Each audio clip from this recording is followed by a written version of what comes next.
greetings and salutations, everybody. Welcome to the best damn movie-related show on the planet Earth, the John Campea Show, coming to you from right here on my YouTube channel. I'm, of course, your host, John Campea. It's an awesome honor and privilege, as it is every day, to have you, my international friends, joining us as we talk about our favorite things in the world, movies and movie news, a little bit of TV, some pop culture stuff, all the things that make our hearts smile. And speaking of things that make your heart smile, it's a wonderful day when the master of fun and wonder is here, ladies and gentlemen, Mr. Robert Meyer Burnett.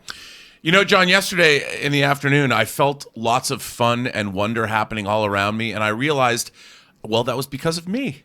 Right? That's when you realize I get to be around me all day. I'm the Zaphod Beeblebrox of fun and wonder. There's a Hitchhiker's Guide to the Galaxy reference for you. And also joining us here today is, of course, the equally wondrous Miss Chris Carr is here. Chris, how are you doing? I'm great. How do I follow that? Man, Rob just out difficult. The gate today. It's well, you could be the difficult. queen of fun and wonder. Oh, wonderful. Okay. Well, listen, guys, speaking of fun and wonder, we do have a lot of interesting things we need to talk about here today. But before we get to all of those things, a couple things you can do right now. Number one, go on over and click that subscribe button. Become a subscriber to the YouTube channel. Keep up to date on everything we got going on around here. If you like these types of videos and discussions, take a second right now. Go on down and click the thumbs up button. And make sure later on, guys, keep the conversation going. Leave your thoughts or opinions on any or all the topics we discuss here today in the comment section below. Or if you have a topic or question or a comment you want to make read on the show, go ahead and use the super chat feature. It's a great way to guarantee your comment gets read on a video, but also it's a great way to support the channel at the same time. And we thank all of you guys who take advantage of that. Now, let's get into our main topics of the day. How do we select our main topics here on the John Campea Show? Well, it's really rather simple. See, you guys come up with them by simply going over to www.thejohncampeashow.com/contact. Once you get there, fill out the form with your topic or question, hit submit, and then maybe, just maybe, you might see your stuff featured here on the John Campea Show. With that down and out of the way, Chris, what is our first main topic today? First topic comes from Joel. How will the unlimited Regal Pass affect box office numbers? If you pay $18 a month and see X amount of movies, what movie gets that box office money? I was wondering about that too. Where does the money go, John? Yeah, so that is a question that actually comes up a lot and has come up a lot around here, and people have sent it to me on Twitter and stuff like that and asking, okay, whoa, time out a second. Just wait one sec. If I'm paying $20 a month to get 12 movies a month, and I go to the movies like 10 times, I've basically paid $2 a film. How does that affect the box office? And now it's not just AMC A-List. Of course, MoviePass was around for a while. They're not really a thing anymore, not really.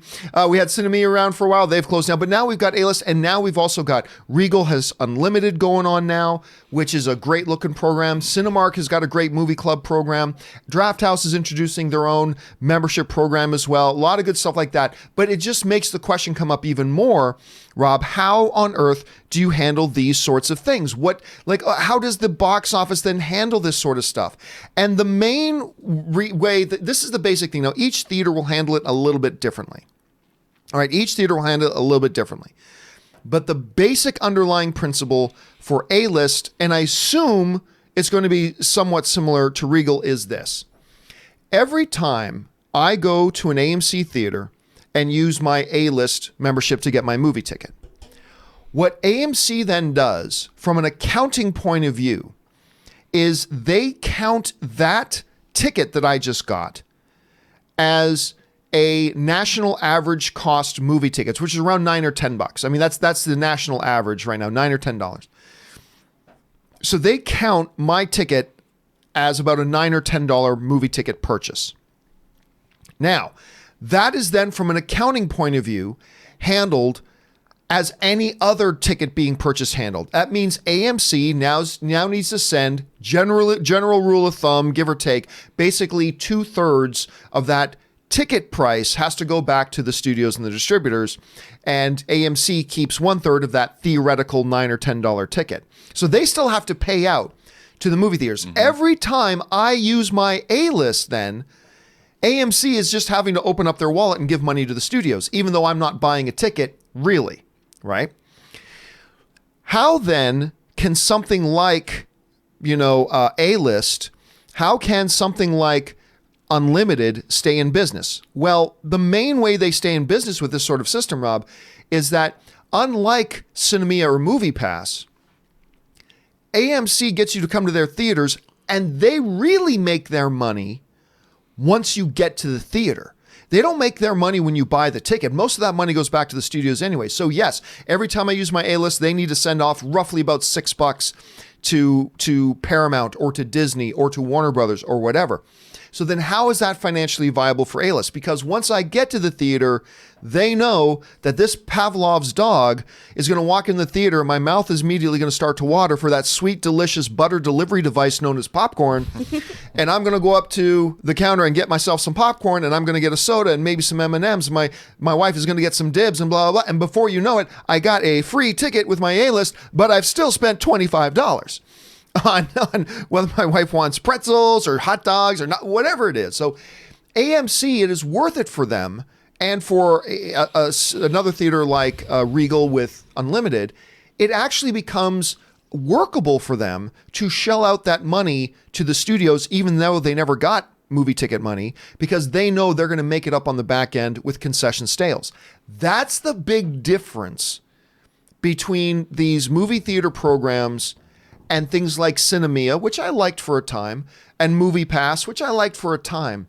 But that's the big difference. That's why this sort of a thing is financially viable for Regal and AMC and Cinemark, but was never really viable for Cinemia or Movie Pass and stuff like that. So again, basics, when you use your A-list or Unlimited, they count that as a certain dollar value of a movie ticket and then redistribute X amount of money back to the studios based on that. And then they make up for the difference by you buying stuff at the concession stand. So that's the basic list. Rob, when you look at that sort of a breakdown, it's still risky, right? I mean, what if I go to 10 movies this month?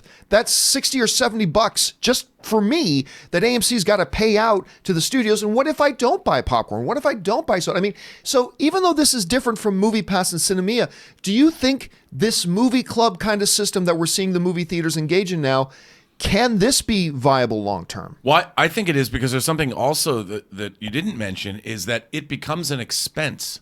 So what ends up happening is when the movie theaters are paying for that admission, when they're giving the studios back or the distributors back that $9, that's an expense that they're incurring.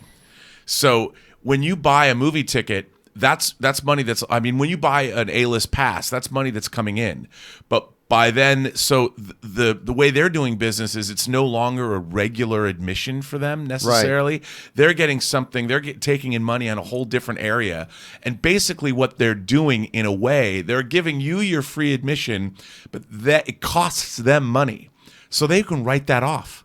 And I think it's a beautiful way to do business. And what's awesome is that whether the studios are making money or not, I'll bet you're going to the movies more if you have that pass, which means whether they still get to count that there's more people coming to their theater, which means they can bolster their cash flow. There's all kinds of games you can play on paper to make this work. And like you said, with Movie Pass didn't own the theaters. Right. They didn't own the concession stands.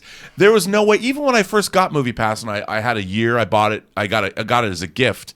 It was great. But every time I went and used it, I'm like, how are they making money from this? There's no way that they could possibly be making any money from this at all, because they don't own anything. Right. You know, and which is why they were trying to blackmail the theaters into cutting them in on a percentage of their concession stands. And that was, can you imagine? Was never going to happen. And the theaters, it gave the theaters the idea. They're like, why don't we do this? And I'm sure the accountants looked into it and said, this is an amazing way to do business. It gets more people coming into our theaters. We get to write off these admissions against, I mean, there's so much of an upside as far as business is concerned. Now, you still have to get people in and, like you said, buy concessions. Ultimately, that has to happen. But you know what? It's all part of just doing business. It's like when they put cheap DVDs or Blu-rays out in Walmart and they sell them for $5. That might be a loss. Ultimately, it's a business write-off, but you're getting people in the store. They're going to buy something. You know, when I get that sweet Steelbook Blu-ray from Best Buy, I'm like, got to run to Best Buy to pick up my Shining 4K Steelbook. I'm there and I'm like, yeah, you know what? Let me go check this out. I was only going to get The Shining. I prepaid it which is true, I have.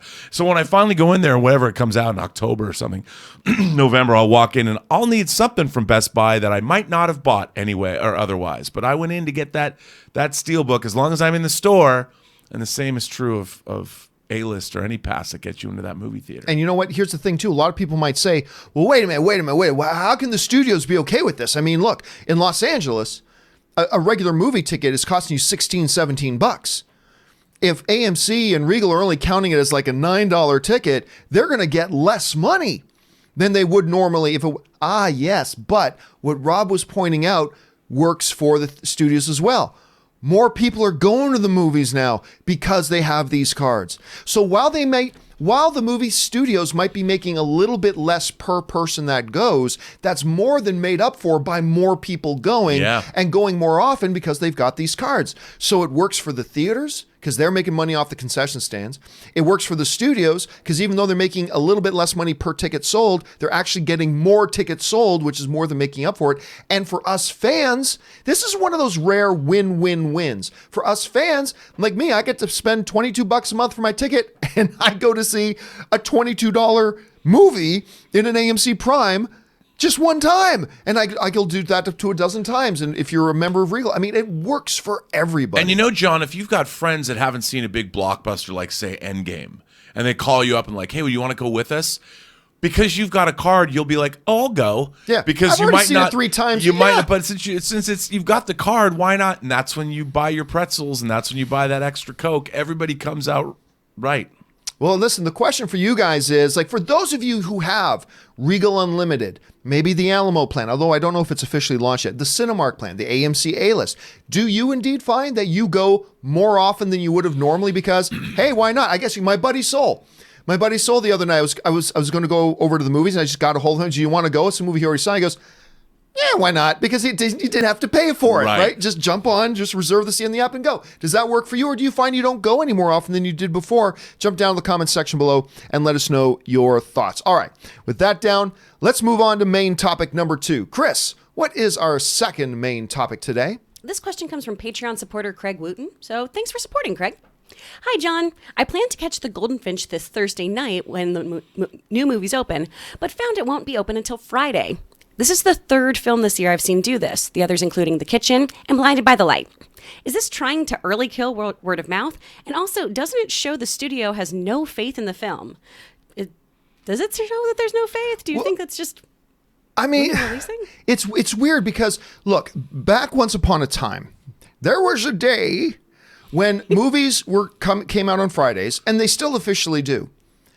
But Star Wars, the Phantom Menace is coming out. And it probably happened before that too. But what they would do is, okay, they can't open until Friday. So what we'll do is we'll have a Thursday night, technically Friday morning, 12:01 a.m. screening.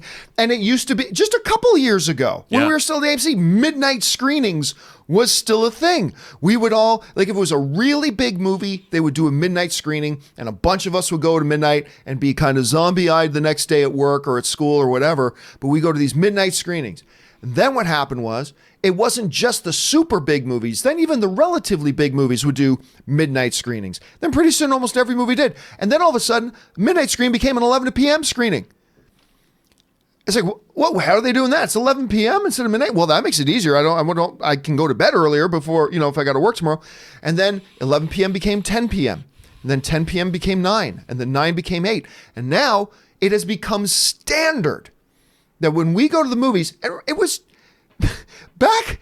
I mean, we still had iPhones. iPhones were still around when there were not Thursday night screenings, regular Thursday night screenings. So it's not that long ago. But now it is de facto the standard that when a movie opens on Friday the 7th, what it really means is that it actually opens on Thursday the 6th. And we know that.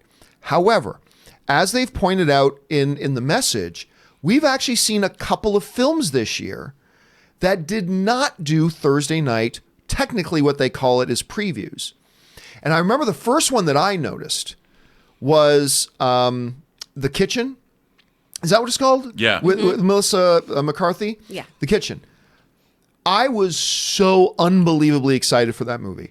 And I remember when I saw, like, I was desperately trying to book my tickets because I skipped the press screenings, which I do for most movies. I was going on trying to book my Thursday night tickets and I couldn't find it anywhere. I was like, wow, are they not playing it at the AMC Burbank 16? Fine, I'll look at the AMC Burbank 6. Nothing. AMC Burbank 8? Nothing. Yes, there are 3 AMC theaters within a 10-minute walk of my place. It's kind of crazy. They're all within like 2 blocks of each other. Anyway, and then I realized they're not doing Thursday night screenings. And it's just that it was the first time I had heard of that in forever. In forever, it's the first time I heard about that. So then another one did it. I think it was Blinded by the Light did it.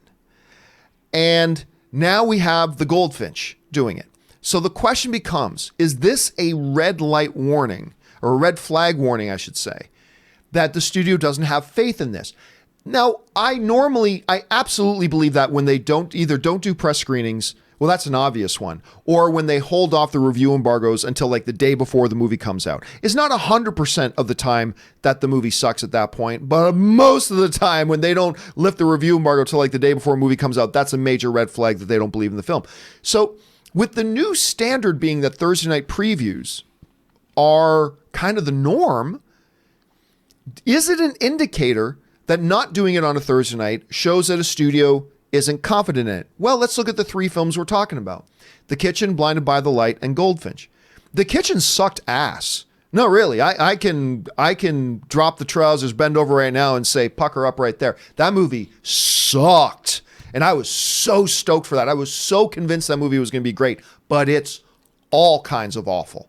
Okay, so yeah. I haven't seen Goldfinch yet. Rob, I know you were excited about this, and I know the studio is excited about it too, because they were lauding this thing at CinemaCon a lot, but the reviews are coming out and they're pretty low. Mm-hmm. They're pretty bad. Okay, so maybe there's that. But then you've got Blinded by the Light. Everybody loved it. Everybody loves it. Critics love it. Audiences love it. So I don't know that I go on to say, I don't know if it's a marketing thing or just a technicality thing or a logistics thing. But getting a couple of movies that don't actually do a Thursday night, I'm not ready at this point to say that then that's a sign that they're not confident in the film. I think we need, a sample size of about 15 or 20 movies to make any sort of a guess at that. Right now, I can only think of 3 off the top of my head. Maybe there have been a couple of others, but considering one of them was, celebrated, I'm not ready to say that. I'm right now, I'm going to write it off more to probably something logistical that I just can't think of. Rob, do you think this now, can you call it a trend if it's just 3 movies? But let's call it a minor trend right now of a couple of movies now avoiding and skipping the Thursday night previews.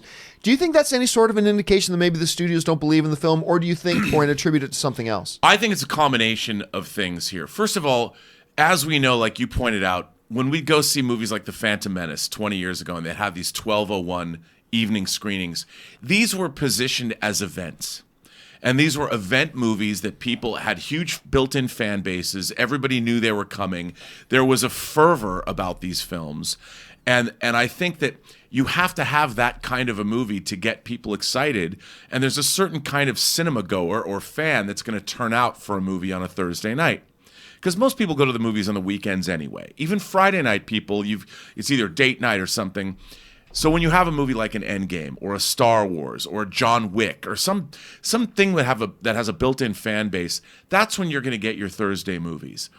Movies like Blinded by the Light, those are indie darlings. Most people don't know about those movies. I mean, you open up that film on a Thursday night, people are like, what? You have to have a movie that has awareness on social media that people know is opening. The Goldfinch is an adaptation. It's the first adaptation of one of my favorite writers, Donna Tartt. It's her 3rd novel. She's written 3. It's her 3rd novel.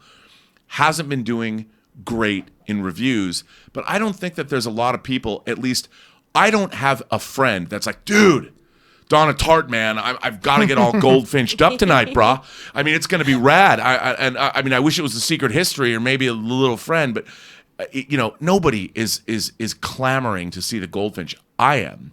Not so much after reading the reviews. I'm crushed by this. But it's not something that people are going to roll out on a Thursday night and be like packing the theaters to see.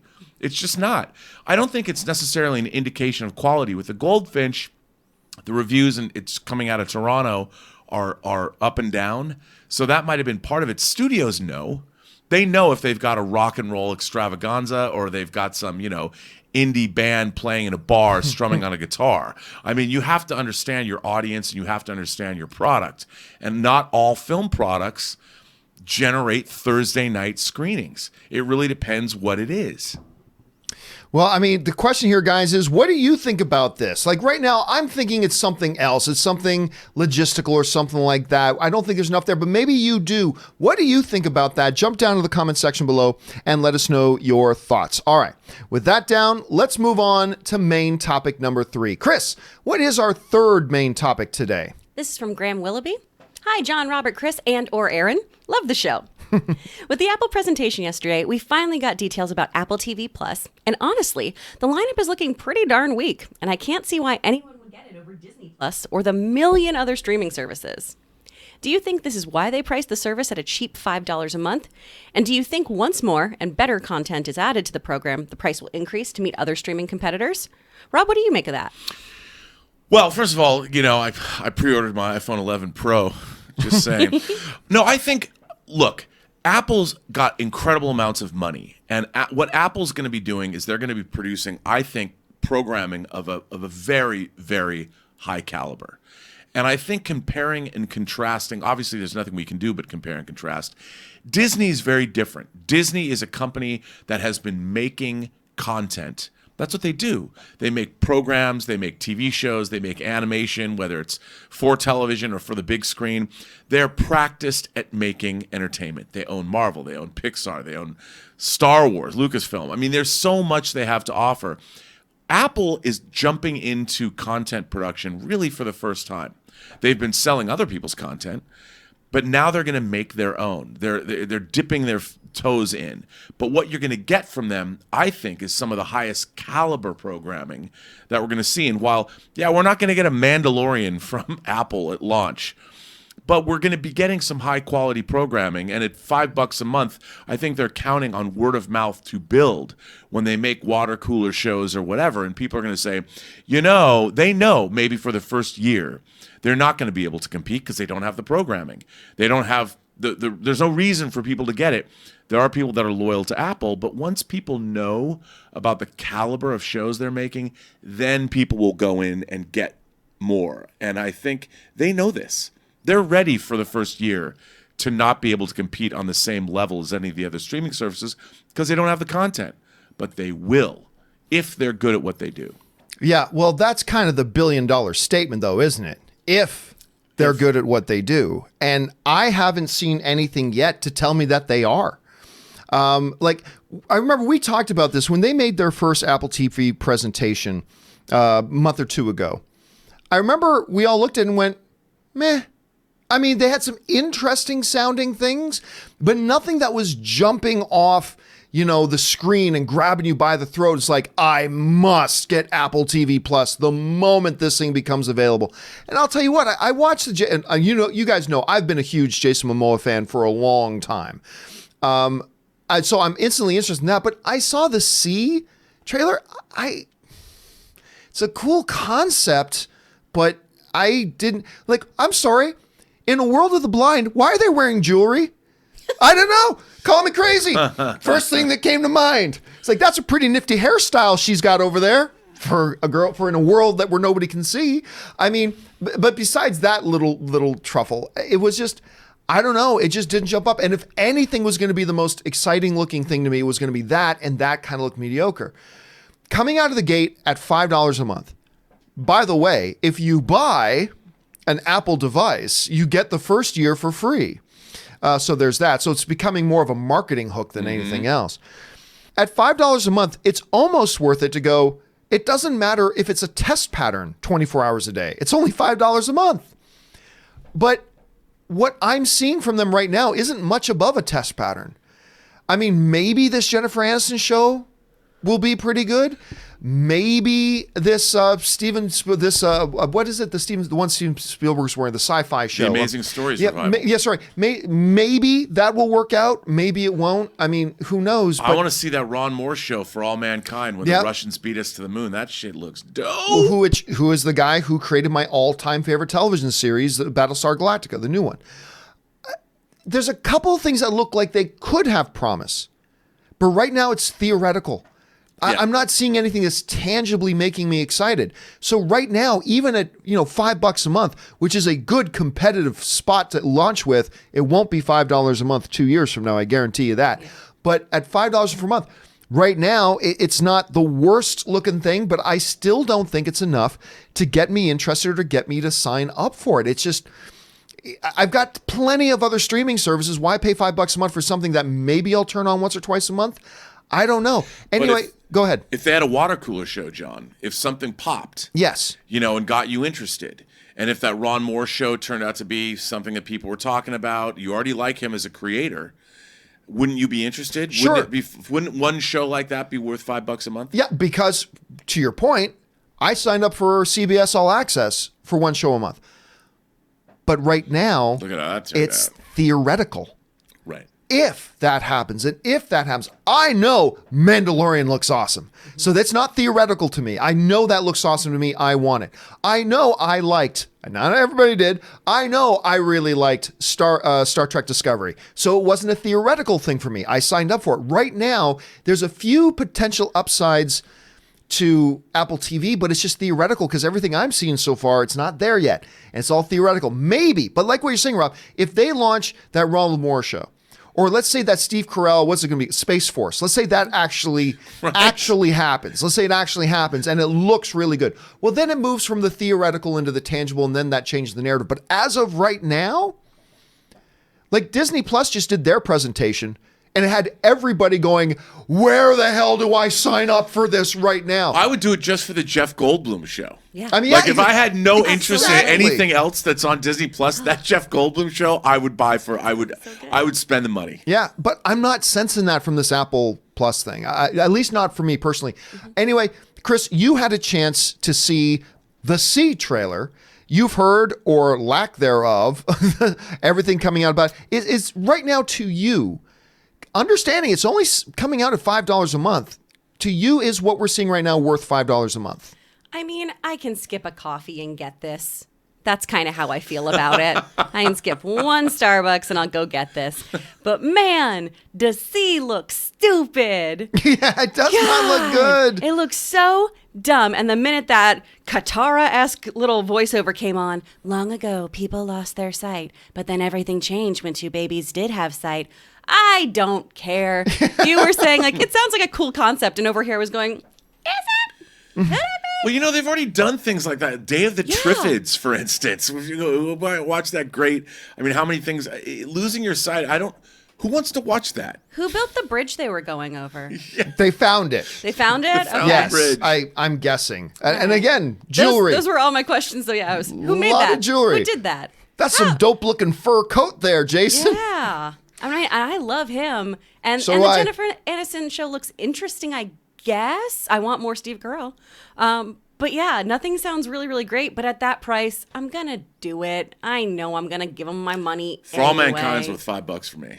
I got to see something from it. I think first, but that's where we're at. Guys, where are you right now on Apple TV? To you, and you've seen their lineup, and we've got to see a big trailer for C. Right now, understanding they're coming in real cheap at $5 a month. Is it worth it to you right now to get Apple TV? Are you like me, that you're like, no, I got to see more from them before I go $5? Are you more like Chris, where it's like, hey, it's just $5. How wrong can it go? What do you think about that? Jump into the comment section below and leave us your thoughts. All right, with that down, let's now move on to our fourth main topic today. Coffee. That's going to be my new catchphrase. That's worth a coffee. Chris, what is our fourth main topic today? I'm so rich, Rob. I can just go $5. Nothing. This is from Jonathan P. Hey, John, I'm getting the feeling that Joker is only a comic book movie because of names and being set in Gotham. You could change names and use different locations, and the story would be no different, it seems. I've even had some tell me it's not really a comic book movie. I read comics and recognize they're not all the same, but many don't. What are your thoughts on if Joker should be even considered a comic book movie? Rob, I think you've read a comic maybe once or twice. You. Maybe. Do you think this is a comic book movie? Yes. I mean, what's interesting to me is I've always thought this is so strange when people talk about, it doesn't feel like a comic book is a comic book. It's a 4-color fantasy that used to be printed on newsprint, and it bared no resemblance at all to what putting that character in the real world would be like. And one of the great things about, I think, comic book adaptations is when you see a comic book character turned into a three-dimensional, well, at least hopefully a three-dimensional human being, that or bears some semblance to a human being, and then you have to convince an audience that a character that only existed on the printed page could be real, or at least exist within the confines of a movie. And once you've done that, nothing is like a comic book anymore. And it's just, you're just talking about a spectrum of how far removed from the source material you're going to be. Like Batman the Animated Series, one of the greatest, I think, animated translations of any source material that's ever been done, is a beautiful rendition of the character. But Batman the Animated Series is not that close to a Batman comic book. It's its own thing. And Joker is always going to be a comic book movie because it was derived from a comic book character. And just because it's been given a more realistic treatment than we've probably ever seen before doesn't mean it's not a comic book movie. Because nobody really, as much of a comic book fan as I am, and I have literally tens of thousands of comic books, as much as a comic book fan as I am, I don't want to watch a literal translation of a comic book when I go to the movies. It wouldn't work. So here's the thing to me. When I think about this, it's, look, this isn't like the other comic book. Can you even consider this a comic book movie? Here's the thing. Back in the day, comedy, when you go back to the black and white days and look at that, comedy was a very set, defined thing. It was, well, see, blah, blah, blah, and yuck, yuck, yuck, and blah, blah. It was the Marx Brothers, and it was Three Stooges. And when you're doing comedy, that's what comedy was. Comedy evolved, right? It's still comedy, but it's evolved. Now we get comedies that aren't exclusively just yuck, yuck, sat on a whoopee cushion. It's, we get something like 40-Year-Old Virgin. It's my 40-Year-Old Virgin, my all-time favorite comedy. It's a documentary, dude. It's a documentary of a lot of our lives. And what does it do? It has tons of great laughs and a lot of ripping stuff, but at the same time, it's deep. It talks about life. It actually looks at a guy who becomes a representation of a lot of other people and their philosophies and their feelings and where they are in their life and all that kind of stuff. It's not the same thing comedy was before. And what I think a lot of people think of today is that, well, comic book movie needs to be Schumacher comic book movie. That's what comic. It's the old comic book. And if it's not that, if it's more than that, I remember people were asking, "Is Logan really a comic book movie?" It's like, why would you even ask that? Well, it's got serious themes and it's got all that kind of stuff. Yeah, but comic book movies can do that. Rob, you often talked about, and I think this is so accurate, about the need for the comic book genre to start to move beyond the comic book pages, to transcend, as you would say, transcend the genre. Yeah. Become more, much like comedy had to do that as well. Comedy evolved. It became more. It's still comedy, but it became more. And when you're looking at a film like The Joker, it's not a lot like the other comic book movies we've seen.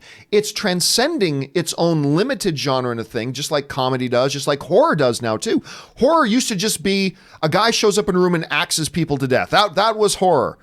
But now horror, you can have horror comedy.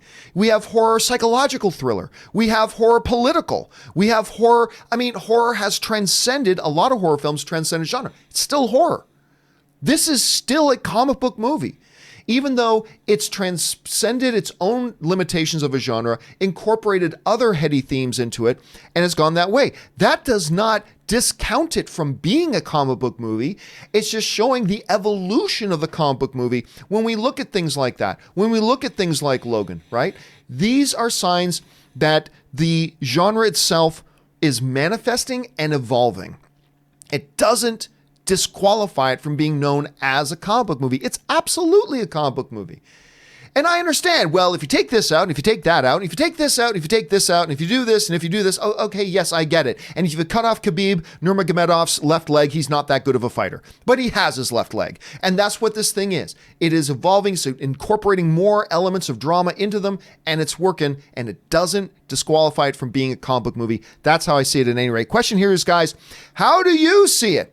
Joker certainly does look unlike any comic book movie we've ever seen before, but does that disqualify it from being a comic book movie? I say no. What do you guys think? Jump down to the comment section below and let us know your thoughts. All right, with that down, let's move on to the fifth and final main topic today. Chris, what is our fifth and final main topic today? This is from Julian W. My question is, now that all the huge effects-heavy movies are out of the way, I can't read today, I'm illiterate. I wanted to know your picks for maybe who was the best visual effects. We have Alita Battle Angel, Lion King, Endgame, Spider-Man, etc. I think we could be looking at a pretty close race here. Now, aside from my really bad reading there, what do you think, John? Yeah, first of all, this has been a stunning year for visual effects. Absolutely stunning already. And guess what? You're wrong. Yeah. They haven't all come out yet. Yeah, we've got some real big ones still to come. Mm-hmm. Absolutely. And this, I will tell you what, this is going to be, I believe, maybe the most interesting year Oscar-wise for the visual effect race, because we've got some bonkers visual effects films. And right now, I'm not even 100% confident about which films will get the nomination. Like, usually I'm pretty confident which ones will get them. I'm not always 100% right, but usually I feel pretty confident going in. This year, I'm not even sure. So let's look at some what I believe are the major contenders here for best visual effects this year.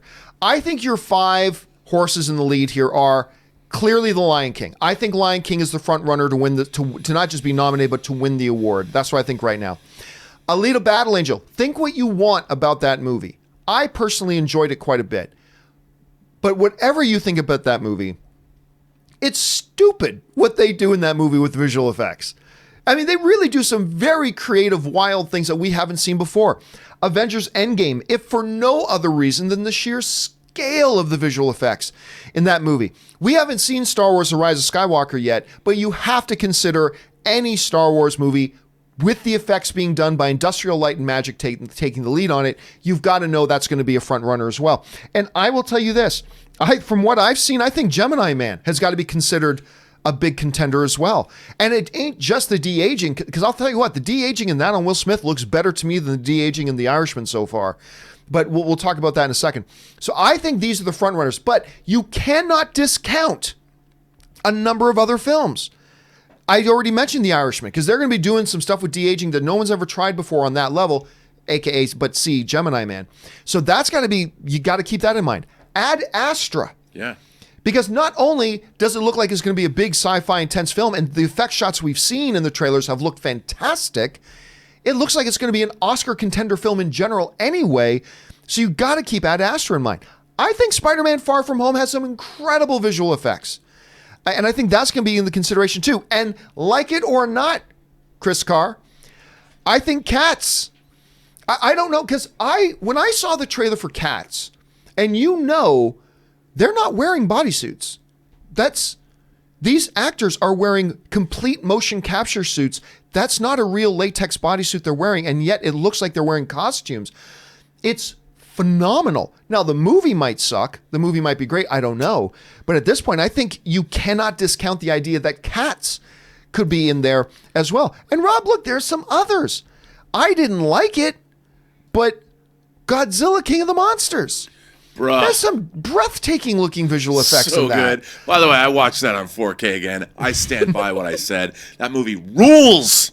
I wish I had your enthusiasm for it. But anyway, Rob, those are the ones that I see as the big front runners. Right now, what do you see as being the front runners at this point going into Oscar season? Well, I think you nailed it. I mean, Ed Skrine's character in Alita Battle Angel, amazing. I mean, the way that they use his face and what's so funny is we become so numb to great special effects. Like, I grew up, I still read every issue of Cinefex magazine, even though they're pushing pixels now. They don't build many models anymore. But man, like you said, Battle Angel, Alita has some amazing effects work. They released from Ad Astra, they released that long moon buggy chase sequence. It's yes. like they're doing. That looks, it looks so awesome. Space effects have been taken to this level where they're so convincing now. It's unbelievable. They've come a long way since the three outlaws from Superman 2 descended to the moon and took out the crew there. I mean, it's unbelievable what they're doing. And look, Rise of Skywalker, everybody takes Star Wars visual effects for granted now. Mm-hmm. Like, we just... So there's a Death Star in the ocean. We expect that. Crash Star Destroyers in the sand. Why not? I mean, we don't even think that Star Wars movies are worth celebrating the visual effects for anymore. It's just par for the course. Yeah, The Mandalorian on TV, whatever. And then, of course, who knows? The Gemini Man, it isn't like deep fake technology. It's amazing what they did with Will Smith. There's a couple of YouTube videos. I mean, astonishing technology. Only the frame rates that they've had to render that stuff in. I mean, there's a lot. And then, of course, let's get to Lion King. Unbelievable. Gorgeous movie. So I have no idea what they're going to do, who's going to win this year, because we now take special effects completely for granted, even though there's amazing technological achievements being just astonishing achievements we see almost on a weekly basis. Yeah.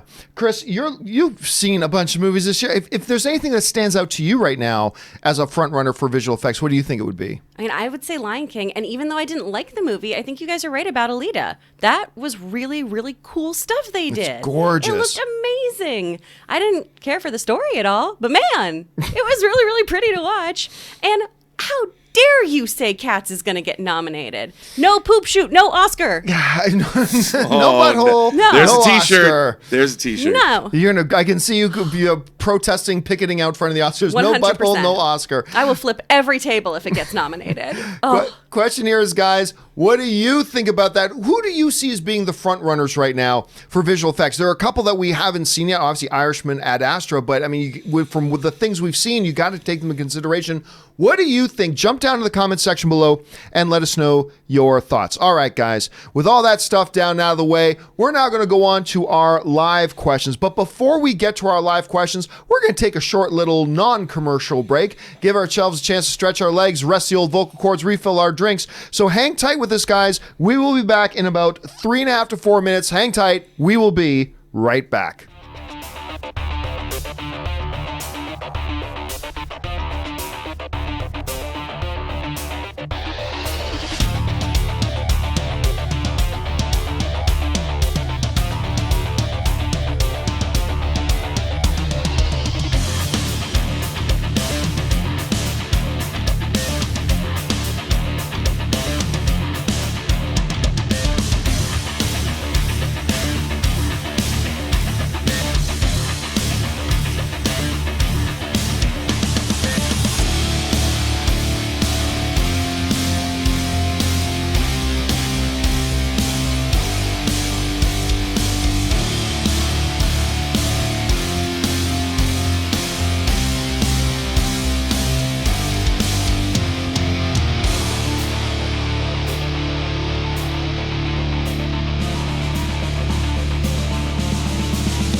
All right, and we are back. Thank you guys for your patience as we did that.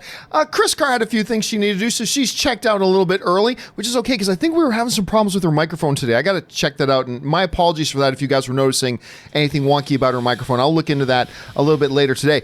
But me and Rob are still here. And it's time for us to get to some of your live questions. Let's start flying through these. First off comes us from Ben Rayner, who writes, did you see they got John Wesley Shipp for Crisis? Who's next? Tom Welling? No. I know Longshot, but it seems like they're getting everyone. Here's the thing. Them getting Wesley Shipp doesn't mean anything. He's been a regular in this universe since day one. I mean, he's since Flash season 1, episode 1, he's been in it, and they keep bringing. So that's not really a big thing. I believe they've already kind of confirmed that Tom Welling was not coming back for it. I believe they've already said that. Anything is possible, but no, I don't think so. And that's like saying, hey, did you hear that Stephen Amell is going to be in Crisis? Who else could they bring? Well, Stephen Amell's been there from the beginning. John Wesley Shipp's been there from the beginning, so I don't really see anything special about that. I mean, don't get me wrong, I'm glad he's there, but I don't see anything special about it because he's always been there. So, but no, I don't see them bringing in Tom Welling. Canada Rocks writes, my top 10, Princess Bride, love it. Matrix, The Great Escape. Nobody's mentioned The Great Escape yet. I like that. 7, Jaws. It's late, I don't want to go home. Number 6, Quiet on the Western Front. Now, this is the second or third time that's been mentioned. 5, The Third Man. 4, Children of Men. Doesn't get mentioned enough. 3, It's a Wonderful Life. That doesn't get mentioned enough. 2, The Thing. 1, Doctor Strangelove.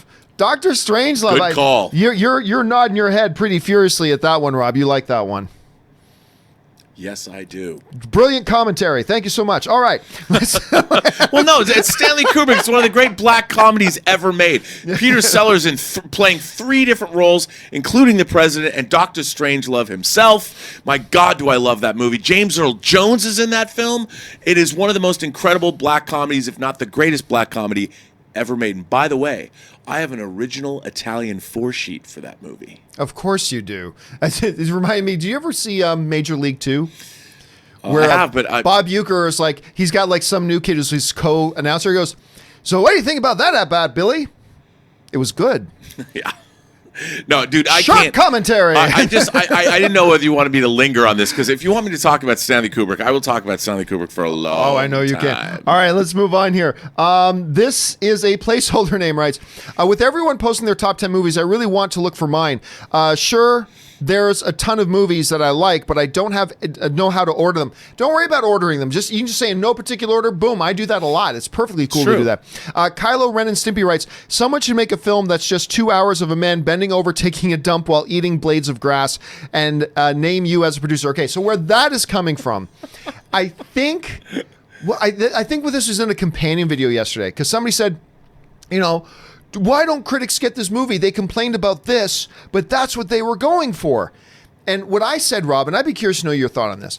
What I said was, I don't buy the cop-out excuse of, I didn't like the movie because of this, and then saying as a defense, but that's what they were going for. That's not a defense to me. If somebody says, the movie was it was too slow, whatever. But the director said he was going for slow. Well, that doesn't change the fact that this person thought that was a weakness of the film. Right. It doesn't matter if that's what they were going for. And what I said was, if a director sets out to make a film that's 2 hours of a guy dropping his shorts, bending down, and literally taking a shit on a sidewalk for 2 hours, and a critic watches that and goes, this movie sucks. It's literally just 2 hours of a guy squatting over and shitting on a sidewalk. You don't get to come back and say, but you don't get it. That's what the director was going for. It doesn't make it any better. It doesn't. So just because that's what they're going for, that doesn't automatically mean that it was a good thing to do or that it worked for everybody. So yeah, that probably was my be highly satisfying though. Very satisfying. What do you think about that? Well, look, what's interesting here is we're talking about taste as opposed to intent. Yeah. And I think ultimately a film's job is to be entertaining. You're presupposing that by making a movie that there's going to be an audience that's going to watch it. Right. And I think that there are if you haven't made a film that's somehow engaging to the audience. Now, there are some people that aren't going to be engaged by certain things. They're just people that only like action movies. They might not like romantic comedies or The Notebook if they want something like that, and they won't like that. Now that's different than whether or not it works or not. And if your taste is different, then it just didn't, like you pointed out, it didn't work for you. But that doesn't necessarily mean that it's a good movie. Just because the director's intent was there doesn't mean the director's intent was necessarily correct in the first place. Maybe it was a wrong-headed move. But, we talk about film being objective or subjective, and I think that everybody's taste is different. And if you're somebody that doesn't like something or doesn't like the pacing of a movie, that doesn't necessarily make you wrong, even if the director's intent was supposed to be to make a slower movie. Because if you're not entertained by a film, that doesn't mean the director was wrong, but it also doesn't mean you're wrong either. Even though I talk about film being objective and you don't. But I will say, look, it's also a matter of taste. Some people, you don't like seafood very much. Yeah. I like seafood. I grew up in Seattle eating a lot of seafood. I don't begrudge the fact that you don't like seafood. I would never tell you that you're wrong because your palate is different than mine. Yeah, you take it, you experience it, it hits you a certain way. And it doesn't matter if that's what, this tastes too fishy to me, but that's what the chef was going for. It doesn't matter if that was going for. Right. That doesn't work for me. So, yeah, you got to keep that in mind as well. Anyway, well said. All right, next up, Kylo. That was Kylo. Okay. This is a placeholder name writes, here are some of my favorites, though in no particular order. 12 Angry Men, Memento, I like that one. Like Edge of 17, we just talked about that the other day because of Hallie Steinfeld. I love that film. Super, which is a James Gunn movie. That James Gunn did that one, right? With Ryan Wilson, or Rainn Wilson, I should say. Kill Bill, Zodiac.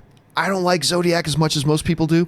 Swiss Army Man, which was amazing, and Aviator. That's a nice mix of films there from Swiss Army Man and stuff. I love The Aviator, John. It's not just because it's about early Hollywood and Howard Hughes. I just love everything about that movie. I love all the actors. I love it, the way it's made, everything. And I don't think I've never seen anyone put it, especially, I guess that's number one on his list. I love seeing that movie. We said no particular order. No particular order, but still, I love The Aviator so much. And one of DiCaprio's commanding performances. He was so good in that.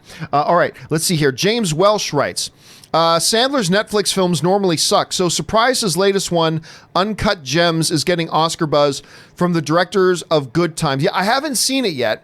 I've still not seen Uncut Gems. I've heard good things about it. So, have you had a chance to see it, Rob? No, because it just premiered at Toronto, and everybody's saying that it's insane. Like, it's really like it's a pummeling cinematic experience. I mean, I really want to see it. I can't wait. I'm assuming it's not a comedy. No, I guess it's about a degenerate gambler, and you're in his headspace.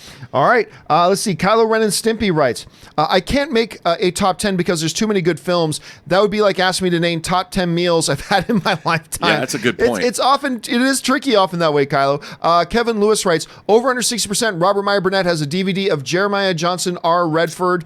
I'm going to go under on that one, actually. Rob, over or under? It's under. It's under. Oh, although I used to own Jeremiah Johnson on VHS. Really? I did. Okay, let's move on here.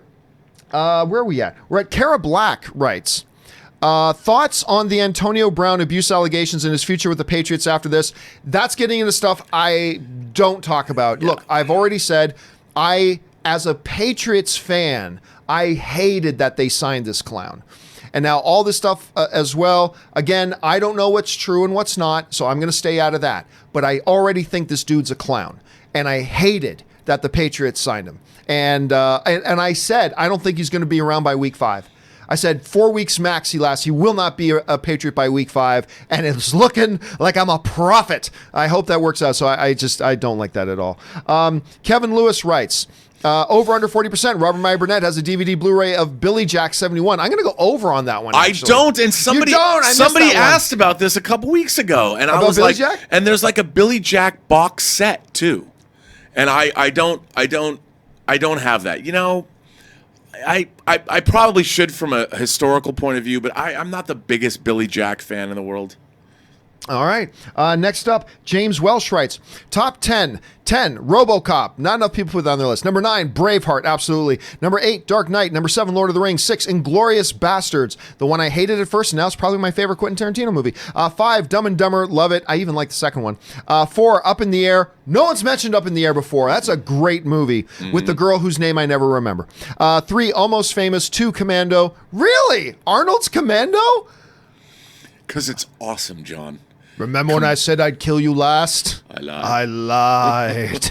And number 1, Babe. That's also has not been on anybody's list before. I love Babe. That's a great movie. It's not just a cute little family friendly. It's a great movie. And an astonishing achievement in visual effects as well. Especially when you consider the time it came out. I still remember that they looked and I remember this line, always stuck, they regarded one another. I'm like, yeah, the voice casting in that movie, James Cromwell, the narrator, everything about that movie is just brilliant. I love James Cromwell. All right, ZMG Ruler writes, WTF, Joker now at 78% on Rotten Tomatoes. What gives critics? Well, ZMG Ruler, why are you giving an opinion when you haven't seen it? How can you criticize somebody's opinion of a movie if you haven't seen the movie? Hey, look. I said from the beginning, I cannot wait to see this movie. I'm excited about it. I think it looks awesome, but it also looks like it's not going to be for everyone. Yeah. I'm staggeringly excited for it. But what are you saying, WTF critics? Well, almost 4 out of 5 critics really like it. So what do you mean by WTF critics? 4 out of 5 like it, and how can you even have an opinion about it when you haven't seen the movie? So don't criticize somebody for liking or not liking a movie when you haven't seen that movie yet. Plus, this movie's going to be really divisive. People are going to talk about that it's irresponsible. There's already calls. I mean, this is going to incite people to violence and all this. No, yeah, ridiculous. I reject that nonsense. But again, but you and I both said, Rob, when we saw the trailers for it, that the things about this trailer that get us super excited for it are also the things that make us realize it's not going to be for everyone. No. So not everyone is going to love this type of a movie. And also, there's going to be people that are like, how dare they make a movie like this when the Joker's a character for kids? Yeah, there's going to be some people that say that too. But listen, there's going to be people who watch this movie with no agenda and just watch and go, I didn't think it was good. That's the reality of film, folks. It's just going to happen. So be very, very careful about criticizing other people's opinions about a movie that you haven't seen yourself. So just be cautious about that. All right. Orange Hand writes, because for all you know, ZMG, you may not like the movie. Orange Hand writes, if Comic-Con wanted to use Petco Park as you've suggested, whose schedule would have to accommodate whose? Comic-Con or Major League Baseball? Well, listen, it's not that big of a thing because they do other things in Petco Park. And just every major arena and every major stadium around the world have tons of other things that happen in those stadiums and happen in those parks that aren't the sports team that plays there. And it's just like everything else. They set out a schedule. Major League Baseball has full-time staff that does nothing but work out schedules looking at each individual city. And yeah, so what they would do is they would book it far enough in advance, and then they would just schedule around that. Every single city does that. Like when Prince did like 7 nights in a row at one of the arenas. Well, nothing else could happen in that arena. You schedule it. You plan it well in advance, and you schedule it. And what would happen is that the Padres would just schedule around it. It's only a couple of days. All you have to do is say, okay, every week it's 50-50 about whether they're at home or on the road for a 3 or 4 game stand. Just make sure that one week they happen to be on the road. It's really not a big deal. It's pretty simple. All right. SC sends in a really large super chat. Thank you, SC, for supporting the channel on this level. And SC writes, greetings, John, Rob, and Chris. You guys are awesome. Thank you so much. Best show on YouTube. Thank you again. Yesterday, you were talking about Schindler's List and how you can't watch it back. Like, I can't watch it again. I can't. For me, Irreversible, French film, and Requiem, you know what? Requiem for a Dream is no other. Rob, what we were talking about is movies that are great that I just can't watch again. Now, I named 2. I said Schindler's List, which is one of the all-time great films. I can't watch it again, though. The other one was one that was just out a couple years ago. James Cameron's ex-wife, director... Catherine Bigelow. Catherine Bigelow, thank you. The Catherine Bigelow film, Detroit. Oh, that's rough. Yeah. Brilliant film. I love that film. I thought Poulter should have got a Best Supporting Actor nomination for it. It was a wonderful movie.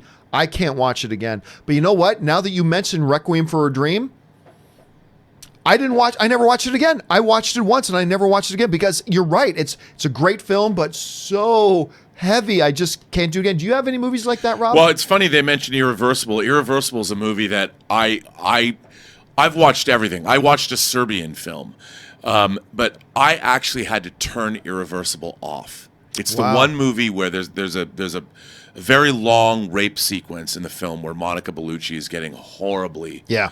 I couldn't watch it. It's the one scene in a movie that I literally could not get through. All right, let's move on here. Next one up. The Mandalorian of Gondor writes, my top 10 trilogies to spice things up. Number 10, Bourne. Number 9, Planet of the Apes. Number 8, Captain America. Number 3, Three Colors. I'm not familiar. Which one? That's Krzysztof Kieslowski's trilogy, oh, and that's okay. a really good call. Also, I've never seen it. I've never seen it. Criterion disc set on There you go.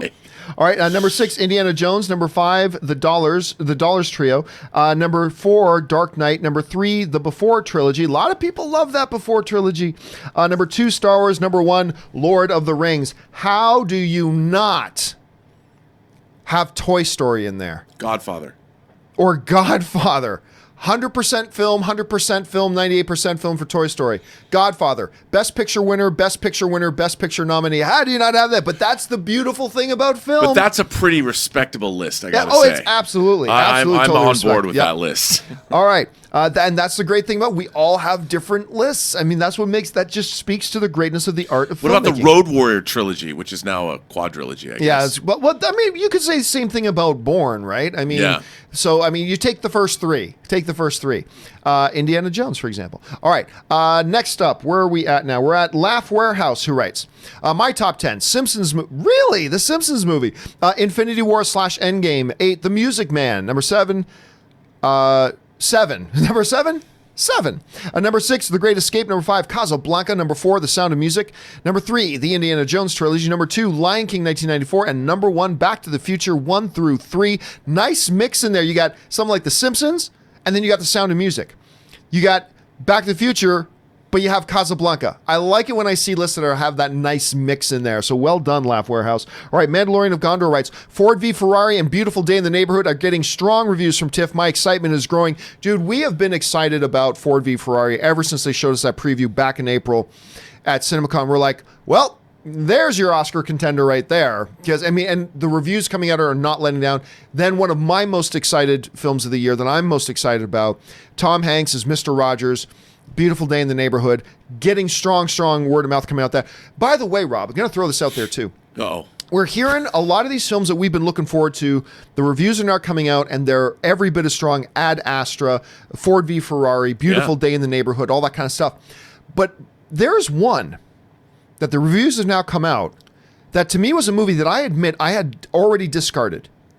Jennifer Lopez's Hustlers. Oh, yeah. And I admit, I had discarded it. Not because I don't like J-Lo. Who doesn't like J-Lo? But it's just, it out looked of sight. like She's out of sight. She's out of sight. It just looked like a throwaway, nothing little film. That, honestly, if I was going to see it, I was going to see J-Lo playing a stripper. Okay. But the reviews have been outstanding. Yeah. So I immediately, speaking to my buddy Sol, he and I got on the phone and he immediately booked our tickets for Thursday night. So I'm going to go see this thing opening night.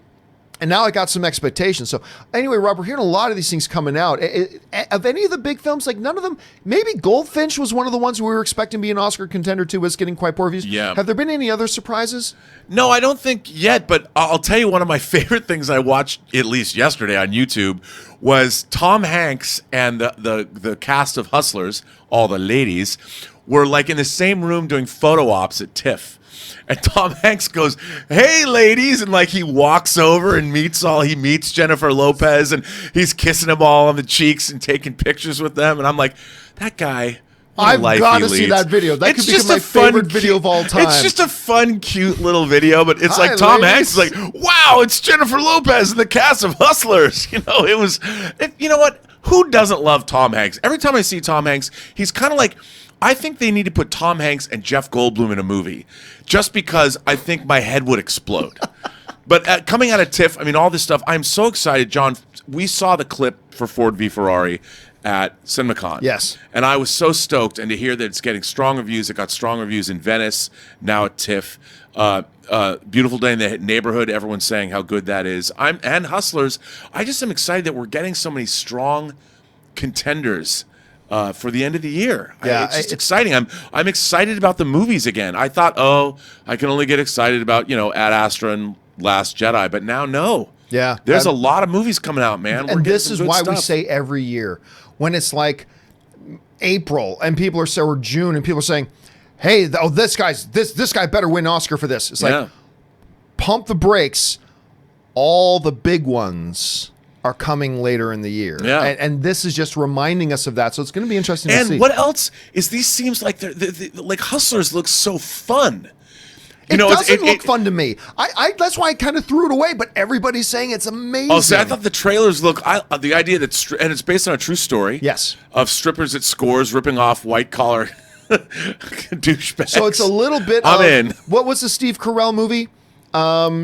With Christian Bale. The Big Short, which is one of my favorite movies. I can't stop. I've watched that movie 20 times. I love that movie. So it looks like a little bit of a mixture. It looks like this movie is based on that scene from The Big Short. You know what I mean? It looks like it's based on that scene. Anyway, let's move on here. Kylo Ren and Stimpy writes, I basically have thought of Spider-Man as Sony's mascot since the first Sam Raimi film. He has become their Mickey Mouse or Bugs Bunny. That's interesting. You know what? You're not wrong either. I mean, he's Spider-Man is their flag. It's weird to think about in that way because, a lot of people associate, obviously, Spider-Man with Marvel, but Spider-Man is their flagship property. Even through the Marvel deal, he has been. And he's going to continue to be. So it's a really good observation, Kyle. I hadn't thought about it, but you're absolutely right when you put it that way. All right, let's see here. Johnny, where are we at here? Johnny5619 writes, I saw It, too. Aaron must see... or at least the last act. Yeah, no. No. Aaron will not be watching that. And especially, I'm not going to give spoilers away, but especially that last act. She will not be watching that. Let's see here. Where are we at here? Phi Nguyen writes, did a double feature of The Farewell and Ready or Not. Nice. Both dealing with the subject of death, but in very different ways. Both were great films. I will tell you what, The Farewell instantly jumped in my top 5 of the year. It's a marvelous, wonderful film. And Ready or Not, I remember when I saw the trailer for that. And it's like, first of all, what's this Margot Robbie film? Turns out it's not Margot Robbie. Right. But it's like, you know what? This looks like kind of stupid fun. This looks like it could be fun. It was a terrific trailer. So you go into it thinking, hey, how many times have I been suckered, though, by something that looks like by putting together a clever trailer and then it's just really low-budget schlock. Fun movie, man. Have you had a chance to see Ready or Not yet, Rob? No, and I'm dying to see it. You would like it. I like this. It's not every film I like, you like, whatever, but this is a film I want to like. Robert would like this. Yeah. It's clever. It's quick. It's a perfectly brisk 90 minutes. It's all killer, no filler. It uses every second of screen time perfectly. It's funny. It's got you jumping out of your seat. It's a fun little film. 2 very, very different movies for a back-to-back, but a nice one. Okay, let's see here. We're at Kevin Lewis, who writes, top comedies, Monty Python and the Holy Grail, Vacation, Caddyshack, Airplane, Fletch, don't often think about Fletch, Animal House, of course, Duck Soup. Which one's Duck Soup? Duck Soup is it W.C. Fields or no? It's Marx Brothers, isn't it? Duck Soup. Marx Brothers. When I think of the Marx Brothers, I think of not Duck Soup. You know what though? I think you're right. I think it is Marx Brothers. Any Bing Cosby and Bob Hope road pick. Remember we were talking about a little bit earlier about classic comedy, what comedy was, right? That not much else embodied that era than that duo, right? Oh, but there's Some Like It Hot is such a great comedy, and there's so many good. All right, let's move on here. James Welsh, Affleck and Matt Damon in Face Off. That one could work. I still love the idea that came up yesterday of Ryan Reynolds and Hugh Jackman in Face Off. That is the greatest idea. Or Michael Fassbender and Tom Hardy. Michael Fassbender, Tom Hardy would be pretty like good that too. too. That's another one. I still like the idea of Jamie Foxx and Chiwetel Ejiofor. That one works for me. Oh, somebody mentioned. What was it? Somebody mentioned Charlize Theron and. Oh, I'm trying to remember. I remember I read it. I'm like, oh my god, yes. So it was Charlize Theron, and I can't remember who the other one was, but there was a really good. By the way, there's also people that were talking about how Face Off is overrated. Shame on you. Shame on you. A pox on you and your house. Saying that, how dare you? All right, Johnny5619 writes top 5 comedies for me.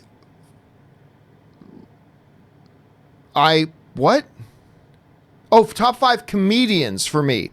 5, Kevin Hart. 4, Ron White. Ron White's got some pretty funny stuff, actually. 3, Anthony Jeselnik. I'm not familiar with here. Number 2, Gabriel Iglesias. I'm not a big fan of.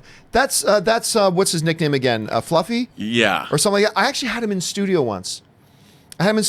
Super nice guy. Like, really nice guy. I'm not a big fan of his stand-up comedy. Number 1, Mitch Hedberg. Who are yours? Generally I don't give top 5s, but I'll tell you what, I love Stephen Wright. I'm a big fan, just recently became a big fan of John Mulaney.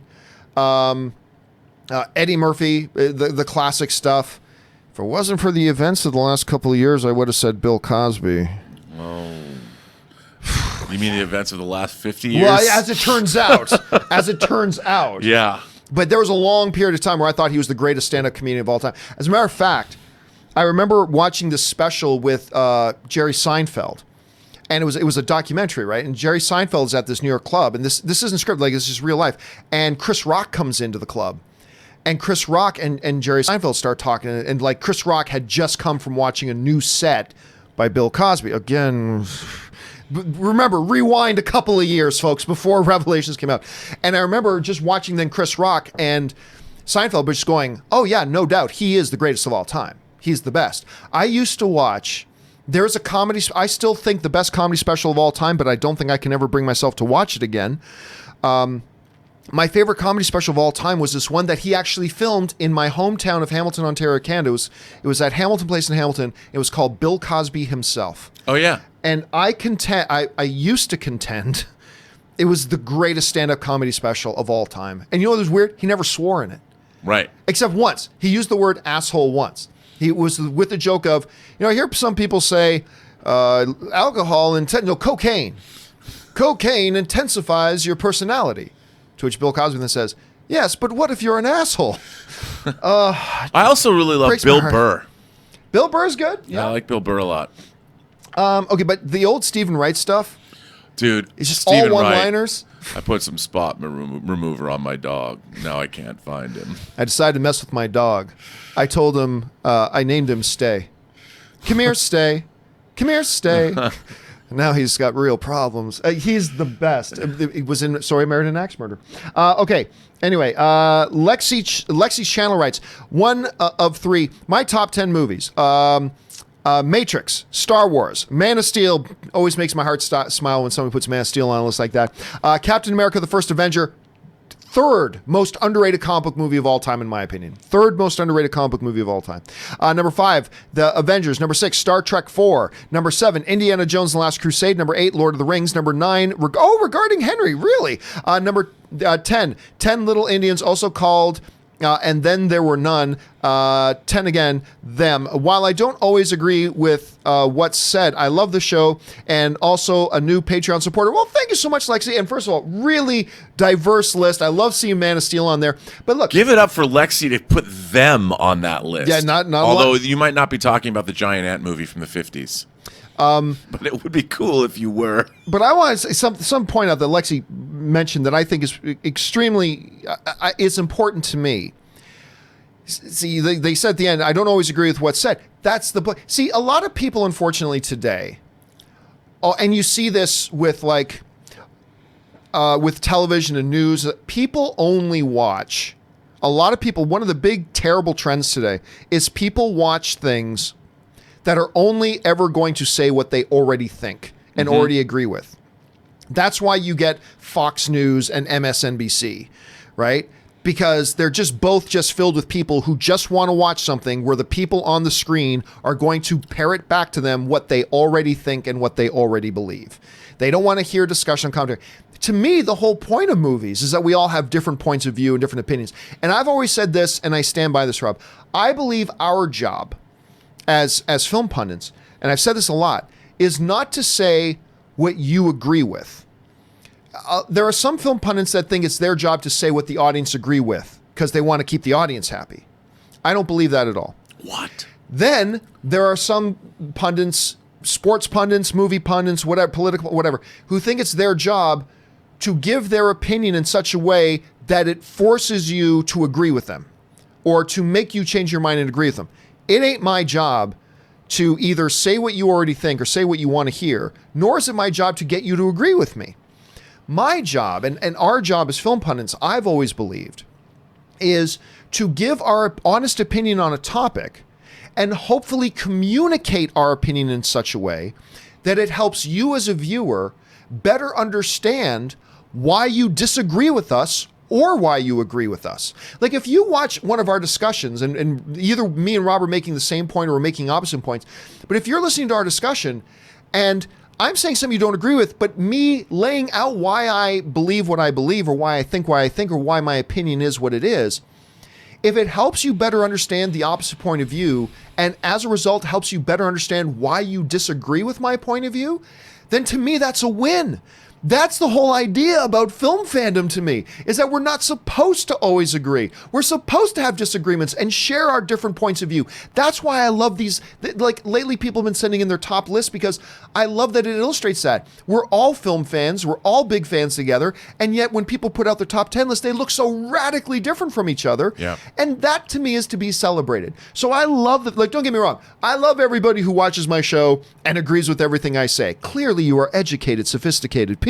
But I actually more value people like Lexi who will say, you know what, I do a lot of times I don't agree with you. That's great. That's the idea. Rob, you and me, we have our most fun conversations on or off camera.